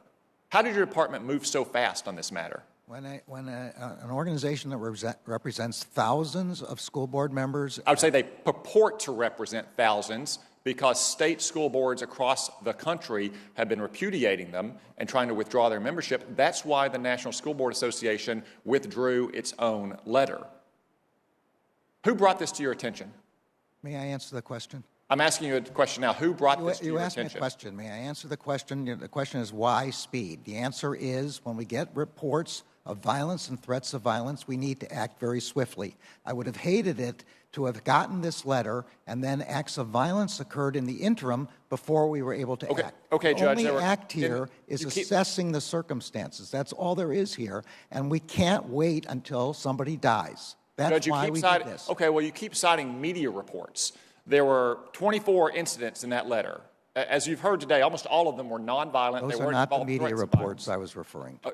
You said earlier it was news reports. Okay, what other reports that you saw about potential violence at school boards were you basing this memo on? I don't recall them specifically, but I have now again seen since that time people saying that they're repeating what they have said before. But that's all post hoc. It's all after the fact. It doesn't go into your frame of mind on October 4th. Who brought this to you? Who brought this memo to you and asked you to sign it? Nobody brought the memo to me and asked me to sign it. Someone had to bring it to your attention. Hey, Judge, we're about to sick the feds on parents. I'm sorry, no one said we're about to sick the feds Someone on parents. brought this. That's not an accurate description. Was this an initiative of Lisa Monaco? This memorandum went through the normal processes within the department, and I worked on it myself. And someone is a proponent. Someone was a proponent. I bet you didn't write the first draft of this. Where did it come from? Did it come from Lisa Monaco? Draft, but I did work on this memorandum, and it represents my views and it represents my reading of the materials. Did it come from Vanita Gupta's office? I'm not going to discuss... Was this Matt Clapper's initiative? I'm not going to discuss the internal workings of the Justice Department here. This memorandum reflects my view, and I stand behind it, and I continue to stand behind it. Are you aware of conversations between members of your Department of Justice and the White House leading up to that letter from the School Board Association? There were no conversations with me. I'm sure there were conversations. It's perfectly appropriate when the White House receives a letter calling for law enforcement response across the board, not with respect to a specific case, for the White House to have conversations with the Justice Department. Are you aware of conversations between your Department of Justice officials and White House officials and the members of the School Board Association all cooperating together, which is why you were able to move in 4 days, Judge? 4 days, 2 of which were weekends. As I said, I am sure there were conversations with the White House. I have no idea whether there were conversations with the School Board Association. Well, I bet we're going to find out if there were, and if it doesn't happen now, it'll happen in 15 months when Republicans are in charge. Well, there's nothing wrong with there being such conversations. Let me be clear again. This is not a request to investigate any particular person or prosecute any particular person. In the same way you ask me to worry about violence in the streets, it's perfectly appropriate for the White House to urge me to worry about violence in the streets. Same way, they're perfectly appropriate for the White House or any other organization to urge me to worry about election threats. There's nothing that I knew about this organization to suggest that it is in any way partisan. It's a National School Board Association. I certainly never, in my mind, viewed that as a partisan organization. And but now that they've repudiated their letter, why won't you just say you made a mistake? Because they didn't. Why would you say you made a mistake and you relied on bad information? Because they didn't repudiate their letter. They repudiated language in the letter which I did not adopt and don't agree with. But their concerns are about safety in the schools. and about violence. And this is a core concern of the Justice Department. That's why. Thank you. Senator Blackburn has asked for 3 minutes, and I will conclude with my own 3 minutes after that. Senator Blackburn. Thank you, Mr. Chairman. Attorney General Garland, you just told me that you don't think you ever met Susan Hennessy. Did you hire Susan Hennessy? I have sign-off authority for everybody, I suppose, in the Justice Department. Okay. That's the best I can answer with respect to that. But the question you were worried about, Senator, and I understand, had to do with Durham. And as I explained, she has nothing to do with the Durham investigation. Okay, were you unaware of her comments before you hired her? Again, you don't know. I hire 115,000 people in the Justice Department. I'm fully aware of that. And it's amazing to us that those 115,000 people can't investigate things like crime on the border, can't investigate crime on the streets. And, you know, I'm going to return to this memo of October 4th. The memorandum cites harassment, intimidation, and threats of violence. And what I'd like to know is who chose that language, harassment, intimidation, and threats of violence. You've said this reflected your views, but it's become apparent that you did not write this memo yourself. So I would like to know who came up with that language. Was that yours or was that submitted language? So I don't know whether, let me put it this way. This is language that law enforcement officers are very well understand. It is contained in the federal statute. Well, in the House Judiciary Committee last week, you said you were concerned only about true threats. Yeah. So are you going to revise your memorandum to make it clear that this applies only to true threats of violence, instead of classifying parents in this country with domestic terrorists such as Timothy McVeigh and Terry Nichols? The other thing I would like to know, you said to me earlier that your memo was based on the NSBA letter and the news reports. So you've said there was not a lot of independent research done by you and your staff. So if you would please submit to us for the record the news reports that you're referencing so that we will be able to have that as a frame of reference. And also, we would love to know who actually did write that memo and how they came up with the idea of calling parents a domestic terrorist. One other thing I've got for you. Do you agree with the Supreme Court that the Second Amendment is a civil right? And if so, what is your Civil Rights Division doing to ensure it is being protected? So just to back up on some of the questions, the memo doesn't say anything about domestic terrorism or calling parents domestic terrorists. I do agree the Second Amendment is part of the Bill of Rights and is therefore a civil right. The Civil Rights Division has some generalized authorities, but it also has specific statutory authorities. I don't know whether there is a specific statutory authority with respect to the Second Amendment that has been given by Congress to the Civil Rights Division. I'm not aware of one. There may be, but I'm not aware of it. Okay, so we can depend on you and your Department of Justice to stand in support of the Second Amendment. Is that what you're saying, to defend it? Yes, of course. Okay. The Second Amendment is part of the Bill of Rights. That's what we would like to know, and I'll look forward to the other submissions in writing. Thank you, Mr. Chairman. Thank you, Senator. Mr. Attorney General, thank you for your patience. You have been sitting in that chair with a couple breaks for 4.5 hours.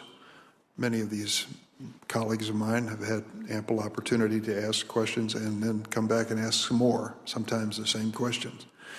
I would just like to make this observation.